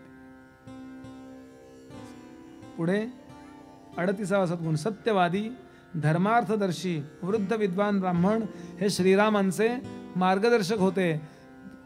म्हणजे अशा लोकांना त्यांनी मार्गदर्शक म्हणून नेमलेलं होतं. त्यांचे पीए कोण आहेत, ते असे लोक आहेत. 39वा सद्गुण, धर्मादी चारी पुरुषार्थाचं मर्म जाणणारे. 40वा सद्गुण, स्मृती अतिशय उत्तम, सगळं आठवतं. विराधाला मारायच्या वेळेला आठवलंय, अरे विश्वामित्रांनी आम्हाला हे शिकवलंय, अशा प्रकारचं जर दैत्य भेटला तर त्याचा जीव याच्यात असतो, मग त्याला मारला बघा, तर गांगरून गेला असता एखादा. स्मृती अतिशय उत्तम. 41वा सद्गुण, विलक्षण चतुर. 42वा सद्गुण, लौकिक आचार विचार व्यवस्थित पाळणारे, सगळे ठाऊक असणारे आणि आचरणात असणारे. 43वा सद्गुण, अत्यंत धीर गंभीर, स्वभावामध्ये अतिशय धीर गंभीरता आहे. 44वा सद्गुण, फळाची प्राप्ती होईपर्यंत कार्याचा उच्चार न करणारे. आधीच बोलून टाकतात माणसं सगळं, असं ठरवलंय आम्ही, असं ठरवलंय आम्ही, असं ठरवलं, नंतर सगळं संपलं. कंप्लीट होईपर्यंत आपण नको त्याला नको ते कशाला सांगायला पाहिजे, योग्य त्याला कल्पना दिली पाहिजे, पण उगाच त्याची जाहिरात नाही करायची असे. पुढे 45वा सद्गुण, परसहाय्यक, नेहमी जिथे असतील त्या सगळ्यांना मदत करणारे. 46वा सद्गुण, क्रोध आणि हर्ष. रामरायांचे दोन्ही अर्थपूर्ण होते. रामरायांना क्रोध आला तर त्याचा काहीतरी उपयोग असे. आता काही खरं नाही ज्याचा राग आला. आमच्या घरात क्रोधाचे काही. 47वा सद्गुण, सत्पात्राला भरभरून दानधर्म करणारे. 48वा सद्गुण, गुरुलोकांविषयी भक्तिमान. 39वा सद्गुण, दृढ प्रतिज्ञ. 50वा सद्गुण, नको ती वस्तू अजिबात न जवळ बाळगणारे. काय होतं, नको ते विकत घ्यायची सवय लागली ना की हवं ते विकायची वेळ येते. किती वस्तू असतात बघा ना घरात, हे असू दे, हे असू दे, असू दे, असू दे. परवा एका बाईने हट्टाने व्हॅक्युम क्लिनर घ्यायला लावला, कुठेतरी जाहिरात पाहिली. 2-4 दिवस ते व्हॅक्युम क्लिनरने झाडलं घर आणि नंतर बाजूला ठेवून दिला. माझा आपला झाडून तेच बरं आहे म्हणली, बरं होतं म्हणली. आणि नंतर केव्हा तरी घर बदलायची वेळ आल्यानंतर तो वरनं काढला आणि झाडूनच झाडला तो व्हॅक्युम क्लिनर. हा आपल्या मूर्खतेचं लक्षण नव्हे काय हे. म्हणून एकही अशी गोष्ट ते बाळगत नाहीत, नवे इच्छाही करत नाहीत. पुढे सांगतात, कधीही दुरुत्तर न करणारे. 52वा सद्गुण, आलस्य शून्य. आळसाचे 2 अर्थ आहेत. वेळेवर काम न करणे हा मुख्य अर्थ आहे. झोप हा नाही अर्थ बरं, झोप हा वेगळा, त्यामुळे झोपला तर वेगळा भाग आहे. वेळेवर माणसं आळस म्हणजे कसे करतात माहितीये का, म्हणजे झोपले, थंडी वाजते, पायाशी पांघरून आहे, पण घेण्याचा आळस, म्हणून झोप लागत नाही. म्हणजे काय असं रामांचे सद्गुण सांगतो का आमचे दुर्गुण सांगतो कोण. 53वा सद्गुण, कधी प्रमाद न करणारे. 54वा सद्गुण, दुसऱ्याचा दुर्गुण जाणून सुद्धा त्याचा उच्चार न करणारे आणि योग्य वेळेला तो दुरुस्त होईल याची काळजी घेणारे. काय असेल हा सद्गुण. पुढे सांगतात, शास्त्रज्ञ, सगळी शास्त्र जाणणारे. 56वा कृतज्ञ. 57वा तारतम्याच्या बाबतीत पंडित, परफेक्ट, जे जसं पाहिजे तसं वागलं पाहिजे, तारतम्य. आणि हे आपण मध्यंतरात मागतोय रामांकडे, रामा मला हे दे, रामा मला ते दे. पुढे लोकांना अतिशय प्रिय, न्यायानुसार लोकांचा निग्रह किंवा अनुग्रह करणारे. चुकलं तर सख्या भावाला सुद्धा त्यांनी मृत्यूदंडाची शिक्षा दिली आहे. इतके कठोर, माझ्या नात्यातला आहे म्हणून मी सगळं त्याचं बरोबर आहे. प्रेमही किती करतात सगळ्यांवर आणि जर वेळ आली तर शिक्षाही द्यायला मागं पुढं बघत नाहीत असे 59 सद्गुण. कौटुंबिक जबाबदारी जाणून व्यवस्थित पार पाडणारे 60 सद्गुण. दुष्टांना त्याची भीती वाटत असते त्यांची असे. पुढे 61 धर्मार्जनाच्या बाबतीत स्वतः किंवा परक्याच्या बाबतीत कधी अधर्म न होऊ देणारे. कर गोळा करण्याच्या बाबतीत फुलाला त्रास न होऊ देता, जसा एखादा भुंगा त्याच्यात अलगद बसतो आणि अलगद त्यातला पराग किंवा मकरंद सेवन करतो, असा आपण कर गोळा केला पाहिजे प्रजेचा. प्रजा कोमेजता कामा नये अशा अर्थानं विचार करणारे. सीतारामांनी ऐकलं पाहिजे की नाही हे सीतारामाचं चरित्र? निर्मलाताईंनी, मला चूक बरोबर काही म्हणायचं नाही आहे, पण हे सगळं या अर्थमंत्र्यांनी ऐकलं पाहिजे हो, की कसं केलं पाहिजे. काय करून लोक काही युक्त्या करतात पैसे वाचवायला, त्याच्या विरुद्ध आपण कायदे करूया असं नाही करायचं. लोकांच्या युक्त्या लोकांकडे असू द्यात, आपण अशा पद्धतीनं जमूया की जे देत नाहीत ते द्यायला लागले पाहिजेत. आहे 150 कोटी आणि त्याते काय 10-20 कोटीच फक्त देत आहेत असं ऐकलं मी. का देऊ शकत नाहीत बाकीचे, असा विचार करणार. म्हणून हे रामायणात मिळेल तुम्हाला. रामायण हा राजकारणाचा पण ग्रंथ आहे. पुढे सांगतात शस्त्रविद्ये इतकेच संगीत, नाट्य आणि साहित्य क्षेत्रामध्ये रसिकतेने रमणारे. कसे असते राम, संगीत ऐकायला बसते तर रंगतात ते, वा वा, सगळं विसरतात. साहित्य वाचायला लागले काही की इतकं छान वाचतात की वाचतच राहतात. काव्यामध्ये रमतात, नाट्यामध्ये रमतात. कलाकारांचा योग्य सन्मान करणारे. सर्वांना अर्थकामाची गरज आहे, सगळ्यांना सगळं व्यवस्थित मिळालं पाहिजे या धारणेचे राज्य करते. कुठलीही कला, शिल्पविद्या या सगळ्यांचा आस्वाद घेणारे. पुढे सांगतात, आलं थोडंच राहिलं आता, नाही तर त्याचा उच्चारच होणार नाही म्हणून मी उच्चार करतो. पुढे सांगतात 64 सद्गुण. हत्ती, घोडे, रथ उत्तम चालवणारे. रथ बिघडला तर दुरुस्त करणारे. रामांचे सद्गुण सांगतायत ते. रथ उत्तम दुरुस्त करतात. बरं, वाहनं बिघडली तर. पुढे सर्व शस्त्रज्ञानी, पण त्यामध्ये धनुर्विद्येमध्ये विश्वात क्रमांक 1, सगळ्या जगात 1 क्रमांक. बरं, अतिरथी 67 सद्गुण. शत्रूचा भीषण संहार करणारे. अनेक व्यूहांची उत्तम रचना करणारे. 68 सद्गुण. देवता आणि असुर सुद्धा त्यांना युद्धात हरवू शकत नव्हते. 69 सद्गुण. त्यांनी निद्रा जिंकलेली होती. निद्रा जिंकणं फार अवघड आहे. कधी झोप यायची आणि कधी झोप नाही येऊ द्यायची हे ठरवायचं, याला निद्रा जिंकणं म्हणतात. ठरवू शकतो आपण. अंथरुणावर झोपलं की झोप नाही आणि प्रवचनात गेलं की डुलक्यावर डुलके. चहामध्ये ठेवलाय तेवढ्याचसाठी. असं गंमत सोडून द्या. नुसती निद्रा नव्हे, त्यांनी क्रोध, गर्व आणि मत्सर जिंकलेला होता. रामरायांनी कधी कोणा मोठ्याची अवज्ञा केली नाही. 72 सद्गुण. त्यांनी मृत्यू जिंकलेला होता. 73 सद्गुण. इतकंच काय, संपूर्ण त्रैलोक्य त्यांची पूजा करू लागलेलं होतं. 74 सद्गुण. स्वर्ग, मृत्यू, पाताळ तिन्ही लोकांमध्ये त्यांना सन्मान प्राप्त व्हायला लागला होता. क्षमेमध्ये पृथ्वी समार, बुद्धीमध्ये बृहस्पती, वीरतेमध्ये देवेंद्र. सूर्य ज्याप्रमाणे सगळ्या सृष्टीला समान प्रकाश देतो त्याप्रमाणे प्रजाहितदक्ष. आणि हे पाहून पृथ्वीला असं वाटायला लागलं की हा आमचा राजा असावा. देवता आहे पृथ्वीमध्ये, हा राजा असावा. धर्मे तत्परता. एक श्लोक आपण नेहमी ऐकतो. हा काय काय सद्गुण आहेत. धर्मे तत्परता, मुखे मधुरता, दाने समोत्साहिता, मित्रे अवंचकता, गुरो विनयता, चित्तेति गंभीरता, आचारे शुचिता, गुणे रसिकता, शास्त्रेषु विज्ञानता, रूपे सुंदरता, शिवे भजनता, सत्सु एव संदृश्यते. जय जय रघुवीर. श्रीरामांच्या सर्वोत्तम सद्गुण काय होता यामध्ये, तर ते शीलवान होते. परस्त्रीकडे वाईट विचार सोडून द्या. परस्त्रीकडे त्यांनी कधी वाईट अर्थानं पाहिलं नव्हे. स्त्रियांचं रक्षण केलं. आणि म्हणून कबीर म्हणाले, सुख का सागर शील है. नीट ऐका. सुख का सागरशील है कोई न पावे थाह.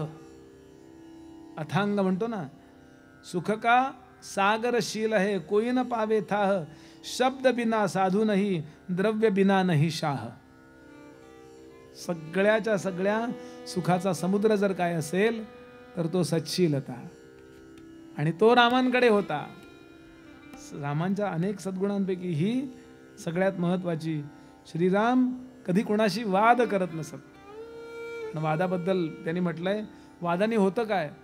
वादे चित्त जळे, समत्व वितळे, संतोष सारा पळे, दीर्घ स्नेह गळे, अहंकृती बळे, पुण्याब्धी तीही टळे, शांती क्षांती गळे, सुबुद्धी मळे, संक्षोभ वादा नळे, वादी तो नवळे, नवाद निवळे, होती खुळे आंधळे. आता विधानसभेत हा सुरुवात करायला पाहिजे की नाही हा श्लोक म्हणून. वाद नाही करू कधी कोणाशी. हा, एखादा मुद्दा मग जरूर मांडावा असो. आणि असं एकूणच सगळं छान चाललेलं आहे.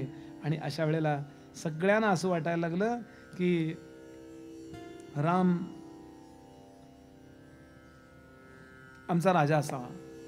आणि इकडून तिकडून दशरथांच्या कानावर जात आहे. हो, काय वाटलं सर्व दशरथांना? चारही मुलं चांगली आहेत, बरं सगळीच महान आहेत, कुणाला ठेवावा आणि कुणाला म्हणजे लपवावा अशी परिस्थिती आहे. पण तरी राम राजा झाला आणि योग्यही आहे, राम थोरलाही आहे. अयोध्येच्या राज्यघटनेप्रमाणे तो असं इकडून तिकडून कानावर जात आहे. दशरथ महाराजांचं मुठभर मांस चढायचं असं. आयुर्वेद असं म्हणतो, ज्यांची मुलं महान असतात त्या आईवडिलांना कुठलंही औषध घ्यावं लागत नाही म्हणले. रसायन म्हणजे त्यांनी च्यवनप्राश म्हटले बरं का. म्हणून खरं ज्या घरात मुलं चांगली वागत नाही, तुम्हाला चांगलं गिराईक आहे खरं आयुर्वेदाच्या दुकानाला. फक्त मुलं चांगली आहेत, व्यायाम करतायत, वेळेवर उठतात, सगळं सारखे सद्गुण त्यांचे कानावर यायला लागले की परिणाम काय होतो? त्यानेच आपलं आत्मबळ वाढतं आणि आपलं आरोग्य चांगलं राहतं असं आयुर्वेद आग्रहानं सांगतो. म्हणून तसं मुलांना बनवा. मुलांना फक्त पैसे मिळवायला शिकवणं, नुसतं त्यांना चांगलं चांगलं चांगलं म्हणजे फक्त जगात कसा चांगला राहील हे शिकवणं म्हणजे पुढे औषधाची व्यवस्था करणं आहे आपली. तेही येऊ देत त्यांना. तो कराटेच्या क्लासला जातो, तो वामक्याच्या क्लासला जातो, चांगलंच आहे ते. पण त्याबरोबर त्याला कीर्तन प्रवचनाला घेऊन जा, मुलींना कथेला घेऊन जा, म्हणजे मग आपोआप निदान फार काही मोठं होणार नाही आपल्याला. हे आवश्यक आहे, याकरता मी बोलतोय. आणि दशरथांचं हे कानावर जात आहे. आणि हळूहळू दशरथ महाराजांना वाटायला लागलं की आपण आता राज्य देऊन टाकूया. आणि एक दिवस त्यांनी सभा बोलवली आणि त्या सभेला विनंती केली आहे. ती विनंती काय केली त्याच्यापूर्वी थोडं नाम गाऊया आपण आणि त्या विनंतीकडे वळूया.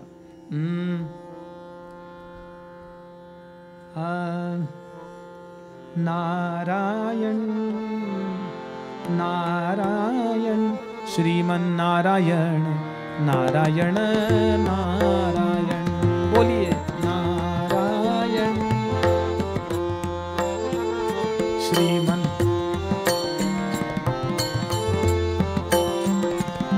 ओ नारायण नारायण श्रीमन्नारायण नारायण नारायण.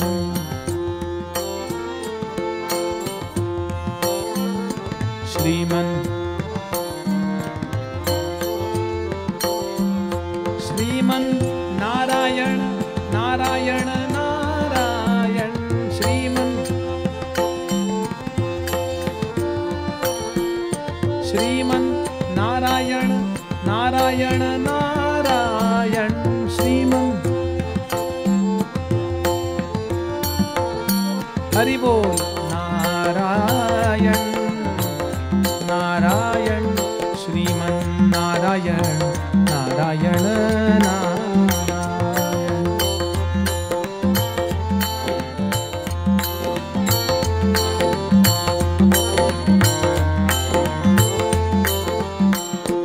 ओ नारायण नारायण श्रीमन नारायण नारायण नारायण.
राम. श्री वाल्मिकी वर्णन करतात, आपल्या मुलांची अशी आहे, अशा प्रकारची स्तुती सर्व प्रजाजन करतायत, सगळे मंत्री करतायत, ऋषीमुनी सुद्धा कधी खोटी स्तुती न करणारे, कधी स्वार्थच नाही, त्यांच्याही मुखातनं कायम वाक्य यायची, राजा खूप भाग्यवान आहेस, काय 4 मुलं आहेत रे तुझी. आणि दशरथ महाराजांना वाटायला लागलं की आता हे राज्याचे जू आहे, राज्याचे जे ओझं आहे, जबाबदारी आहे, ती आता आपण मुलांकडे द्यावी. मला जरी काही वाटलं तरी प्रजेला विचारल्याशिवाय मी काही करू नये, अशी त्यावेळची राज्य पद्धती होती. म्हणून योग्य मुहूर्त ठरवला, वसिष्ठादी ऋषींना बोलावलं जंगलातून वनातून, 8ही अमात्यांना निमंत्रण दिलंय. निमंत्रण म्हणजे त्याने पूर्वसूचित करण्यात आलंय, गावातल्या सगळ्या ज्ञातीचे प्रतिनिधी, जरा आपण 12 बलुतेदार म्हणतो, त्यांचे सगळे प्रतिनिधी समोर आहेत. त्याला सामंत म्हणायची पद्धत असे पूर्वी. ते सगळे समोर आहेत.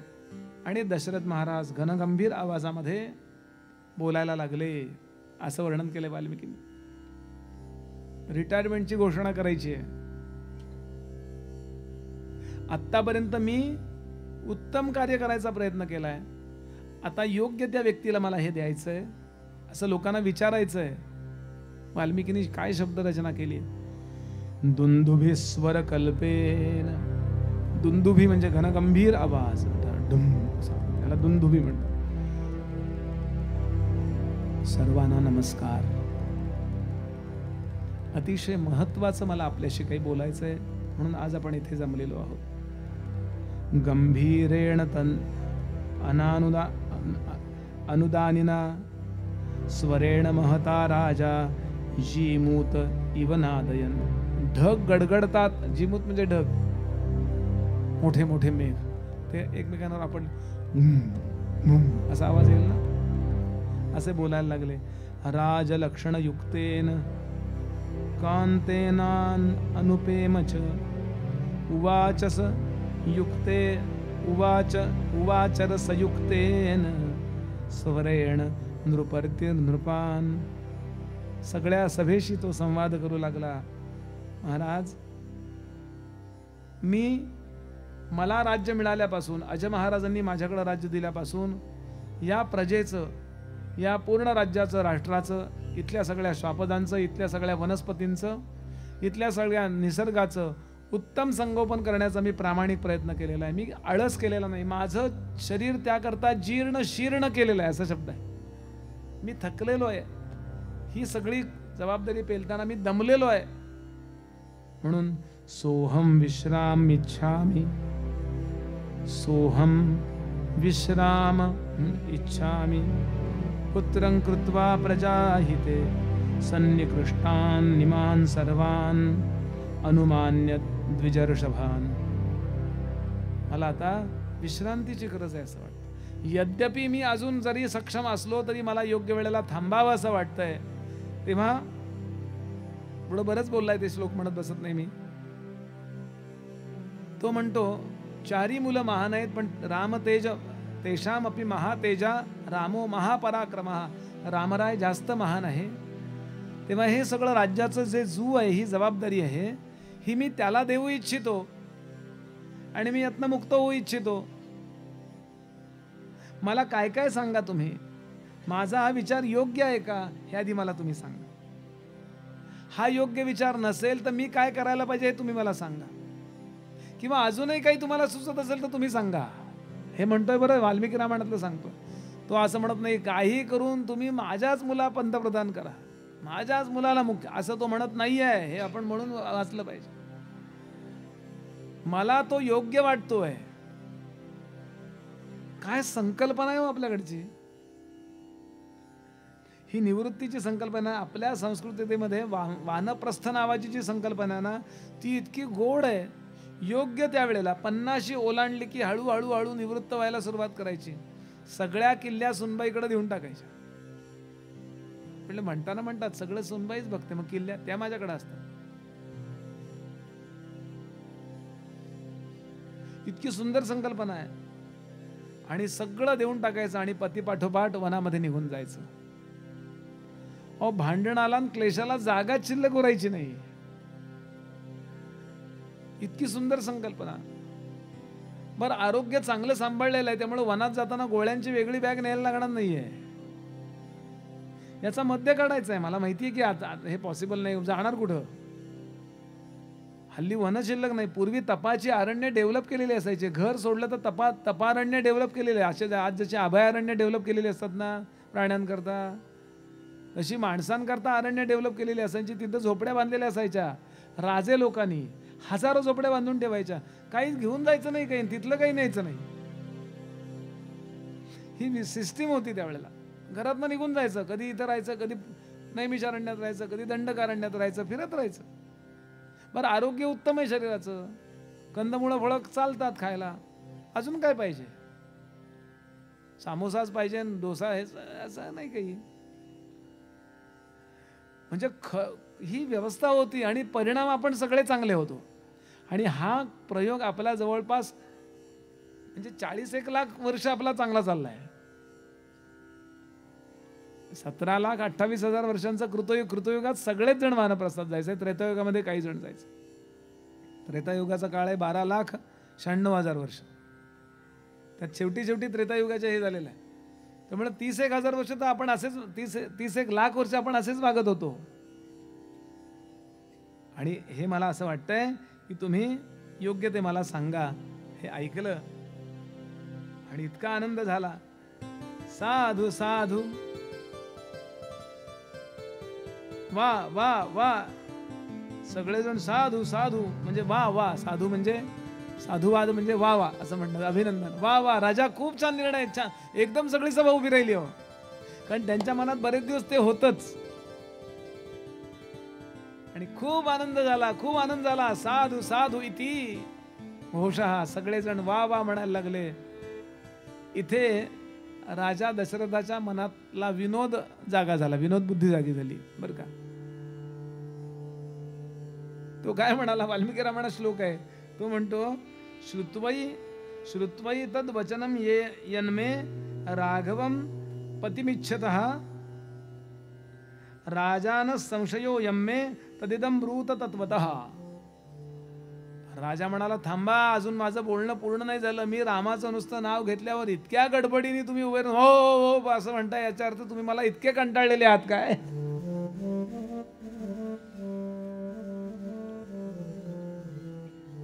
आता गडबडले असते लोक, कोणी कन्सेप्ट क्लिअर नसणार असं तर तसं नाही. ते बाबा आमचा स्वार्थ दिसतोय असं वाटतंय का काय?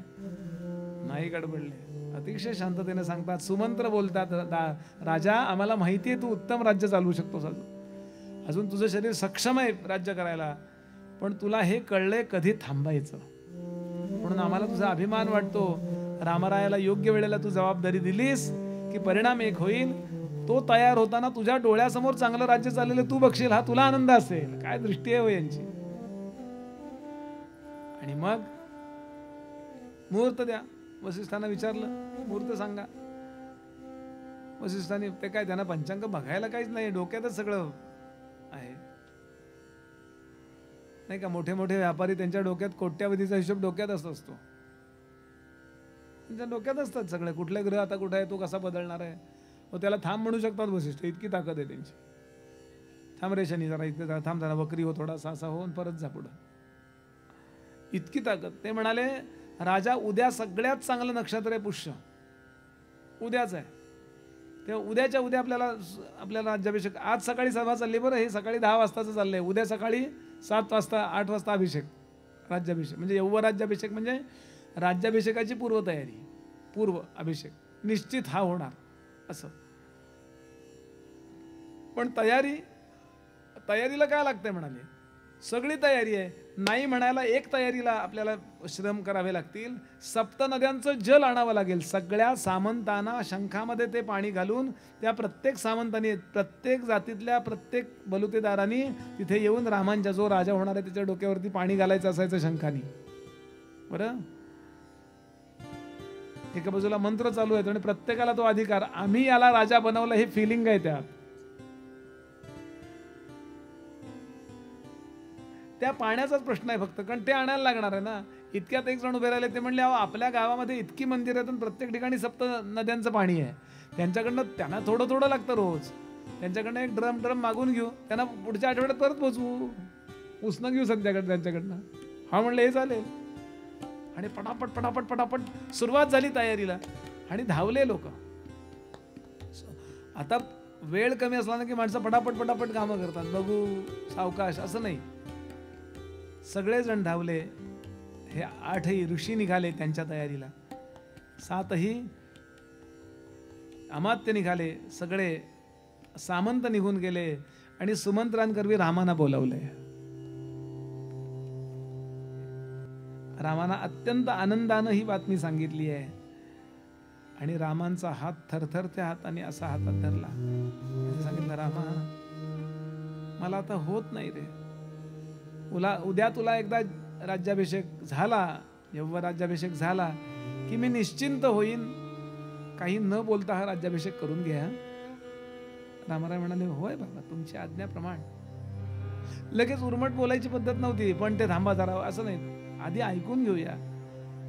राम काहीतरी बोलणार होते, काही बोलू नकोस. बर, रामराय निघाले जायला. परत हाक मारली, प्रभो रामा इकडे ये. पुन्हा हातामध्ये हात धरला आणि सांगितलं, मला गेले अनेक महिने वाईट स्वप्न पडतायत, काही माझं बरं वाईट होण्यापूर्वी तुला राज्याभिषेक झालेला मला बघायचा आहे. रामाना हे लक्षात येत नाही, एवढे एक्साइट का झालेत बाबा, सगळंच जर आपल्या ताब्यात आहे असं का म्हणताय. पुन्हा तो तिथे गेला, तिसऱ्यांदा बोलावलं आणि सांगितलं, आत्ता भरत इथे नाही आहे, म्हणून भरताला बोलवण्याचा तू आग्रह करू नको. भरत येईल तेव्हा येईल, त्याला आपण बातमी पोचवू, पण भरत नसताना सुद्धा हा राज्याभिषेक तू करून घे. आणि नंतर रामरायाने विचार केलाय, असं का म्हणतायत बाबा, आपल्याही मनामध्ये येईल की असा इतकी गडबड का चालली आहे राज्याभिषेकाची. आपल्याकडे सत्यनारायणाची पूजा जर आपण ठरवली तरी सुद्धा सगळ्यांना सुट्ट्या आहेत ना, घरात काही प्रॉब्लेम नाही आहे ना, गुरुजींना वेळ आहे ना, हे सगळं पाहतो सत्यनारायणाच्या पूजेच्या वेळेला. हा संपूर्ण पृथ्वीच्या राजाचा राज्याभिषेक होणार आहे, त्यावेळेला भरत पाहिजे की नाही तिथे. याचं उत्तर रामायणात आहे. त्याचा उल्लेख करतो म्हणजे आपल्या लक्षात येईल की का एवढी गडबड चालली, काय एवढे व्यथित झालेत दशरथ महाराज. नंतर हे बोलण्यात मजा नाही राहणार आहे. समस्या काय झाली होती, दशरथांचा विवाह कैकईशी झालाय, तो सगळ्यात उशिरा झालेला आहे. आधी 2 विवाह झालेले होते, बराच काळ मध्ये गेला आणि त्यांना मुलगा नाही झालेला. एकच मुलगी झाली, मी पहिल्या दिवशी बोललोय ते सुमित्रेकडं, आणि ती रोमपादाला देऊन टाकली होती. त्यामुळे त्यांच्याकडे आपत्य नव्हतं, त्यामुळे सुमित्रेला आणि या कौसल्याला एकही आपत्य नाहीये. उत्तर कोसलची दक्षिण कोसलची राजकन्या आहे कौसल्या, मगधाची राजकन्या आहे सुमित्रा, आणि केकई देशाचे नंतर लग्न झालं या कैकईशी. हिमालयाच्या पलीकडे काही युद्ध जिंकण्याकरता दशरथ महाराज उतरले होते, पलीकडे पुढे पुढे पुढे गेले, अनेक भूभाग जोडले आपल्या भारताला, म्हणजे आपली संस्कृती पुन्हा टिकवली तिथे. आणि परत येताना महाराजांची तब्येत बिघडली म्हणून त्यांचा मुक्काम केकई देशात पडला होता, अश्वपतींकडे. अश्वपती दशरथांपेक्षा मोठे आहेत, थोडेसे मोठे आहेत, पण तरी चांगले मित्र आहेत. आणि महिनाभर त्यांना विश्रांती घ्यावी लागली. त्या विश्रांतीच्या वेळेला त्यांची सगळी सेवा आणि व्यवस्था ठेवली आहे ही कैकईने ठेवली आहे. तरुण आहे, अत्यंत चुणचुणीत अशी मुलगी आहे कैकई. आणि दशरथ महाराजांना जिंकलं तिने. अर्थात दशरथ महाराज मर्यादा सांभाळणारे आहेत.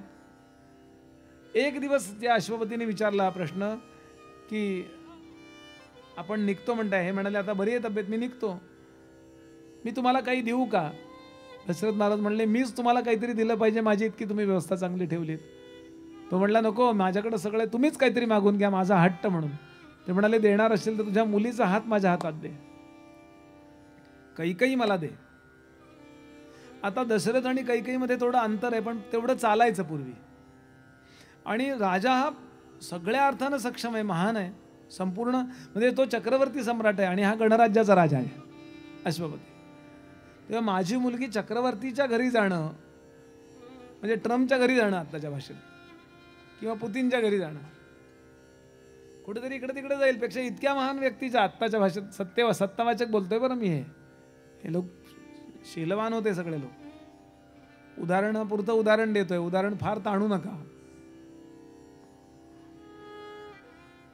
माझं भाग्य आहे, पण माझी अट आहे, कैकेयीला होणारा जो मुलगा आहे ना त्याला राज्यसिंहासन दिलं पाहिजे. आता दशरथांनी कॉमनली विचार केला, सहजतेनं विचार केला की ह्या दोघींना झालेला नाहीच आहे, झाला तर कोणाला होईल, कैकेयीलाच होणार आहे. म्हणून सहज वाटलं त्यांना, ते हो म्हणले. वैयक्तिक पातळीवर त्यांनी शपथ दिला. त्यानंतर ते घरी आले, यालाही बरीच वर्ष झाली, तिलाही काही झालं नाही. मग वसिष्ठांना प्रश्न विचारण्यात आला, मग ते 2 यज्ञ झाले आणि मग त्या अग्नीनं काय केलं, ते चरू देत असताना योग्यतेप्रमाणे त्यांना दे असं सांगितलं. यथा अधिकारम विभाजस्व असं सांगितलं. म्हणून जास्ती आहे ते कौशल्याला द्यावं लागलं, कारण ती धर्ममहिषी आहे. नंतर आपण ते भाग पाहिलाय परवा. आता गंमत काय झाली, कौशल्याला आधी झाला मुलगा, हो कैकेयीला आधी झाला असता तर विषयच मिटला असता, काही हा प्रसंगच नसता आला. हे राजकारणातल्या काही गोष्टी आपल्या आडाखे लक्षात घ्यावे लागतील, म्हणजे आपल्याला लक्षात येईल की दशरथ महाराजांची एवढी व्याकुळता का चालली. राम मोठा आहे, कौशल्याला पहिल्यांदा झालेला आहे. अयोध्येच्या राज्यघटनेप्रमाणे, संविधानाप्रमाणे थोरल्याला राज्याभिषेक झाला पाहिजे. तो जर सक्षम नसेल तर दुसऱ्याला झाला पाहिजे. तो सगळ्या अर्थानं सक्षम आहे. आता भरताला कुठल्या बेसवर देणार राज्य? आणि अश्वपतींना वैयक्तिक पातळीवर मी शब्द देऊन बसलोय. What to do? अशा वेळेला अशा गडबडीतच निर्णय घ्यायचा असतो. आपल्याला वाटतं गुवाहाटीला का गेले, गुवाहाटीला. आज कालचा सोन्याचा दिवस बघायला मिळाला नसता. नाही तर तुम्ही सगळं असं करत बसलात ना, सगळं नियमाने वागू शक्य नसतं. राजकारणामध्ये असं कमी जास्त करावंच लागतं. हा बरं, भरतावर अन्याय ते करत नाहीत, कारण भरताला ते ओळखतायत. भरताला कुठेही असं वाटत नाहीये की माझ्यावर काही अन्याय झालाय. भरताचं रामांवर प्रेम आहे, भरताचं राज्य घटनेवर प्रेम आहे. असा स्वार्थी विचार करणारा भरत नाही आहे. फक्त गडबडीनं उरकून घेऊया, नंतर काय बघता येईल विश्वासदर्शक ठरावाच्या वेळेला. असं ते सगळं घडलंय आणि रामाने हे मान्य केलं. आणि आता तो परत जातो, रामराय परत जातात आणि दशरथ महाराजही गडबडीत आहे. दिवसभराच्या या आज्ञा, तू हे मग तू फुलाची व्यवस्था कर, तू अमुक व्यवस्था कर. दिवसभर ते तिथेच राबून थांबलेत. जेवणाची व्यवस्था सुद्धा त्यांनी तिथल्या तिथेच केली. ते घरी गेले नाही आहेत जेवायला. सगळं असं छान. आता सगळ्यांना आनंद झालाय. लोकांनी स्वतःहून मंडप उभे केलेत, स्वतःहून उत्तमात उत्तम अशा प्रकारची दीपशोभा केली आहे. अंगणामध्ये सडे घातलेत, दीपशोभा केली आहे स्वयंस्फूर्तीनं. कारण राम तेवढे महानच आहेत. स्वतःहून आनंद. कौशल्या दान धर्म करायला बसली आहे. चांगलं काही घडलं की भरभरून दान धर्म करावा, तशी कौशल्या दान धर्म करायला बसली आहे. आणि ती दानधर्म करते म्हणजे सकाळी 11 ते संध्याकाळी 5 ती देतीच आहे वस्तू. घेणाऱ्यांची लाईन ओळ लागली अशी. अयोध्येतल्या लोकांना काही कमी नव्हतं, पण तरी मला काही म्हणजे तुम्हाला देण्याचं पुण्य मिळावं म्हणून मी घेतोय असं. नाहीतर घरी नेऊन ठेवले 4 फ्रीज, तरी अजून त्या फ्रीजवर फ्रीज ठेवूया, विकूया आपण, असं नव्हे, स्वार्थानं नव्हे. दान धर्म घेणाऱ्यांची गर्दी आहे. आणि अशी तुळशी वृंदावनाजवळ बसून मागे वस्तूंच्या हे डोळ्यासमोर आलं पाहिजे, वस्तूंचा खच आहे आणि भराभर भराभर देणं चाललंय. आणि त्याच वेळेला मधून मोठा राजरस्ता गेलाय. कैकेयीचा महाल एका बाजूला आहे, कौशल्याचा महाल एका बाजूला आहे, सुमित्रेचा महाल एका बाजूला आहे. सगळी दगड दानधर्म चाललाय. पण कैकेयीला माहिती नाही आहे, तर ती पण दानधर्माला बसली असते. कैकेयीला का माहिती नाही आहे ते पण सांगतो. लपवणं हा भाग नाही आहे. राजा दशरथ जो आहे तो अतिशय रसिक राजा आहे. कुठेतरी कावळ्याच्या पायाबरोबर चिठ्ठी पाठवायची नाहीये बायकोला, हे असं असं ठरलंय. बाकी सगळ्यांना निरोप दिलाय. पण कैकेयीला मी संध्याकाळी जाऊन स्वतः सांगेन. कैकेयी प्रेमाची आहे हो, या दोघी पण प्रेमाच्या आहेत, पण या दोघींवर जबाबदारी जास्त आहे.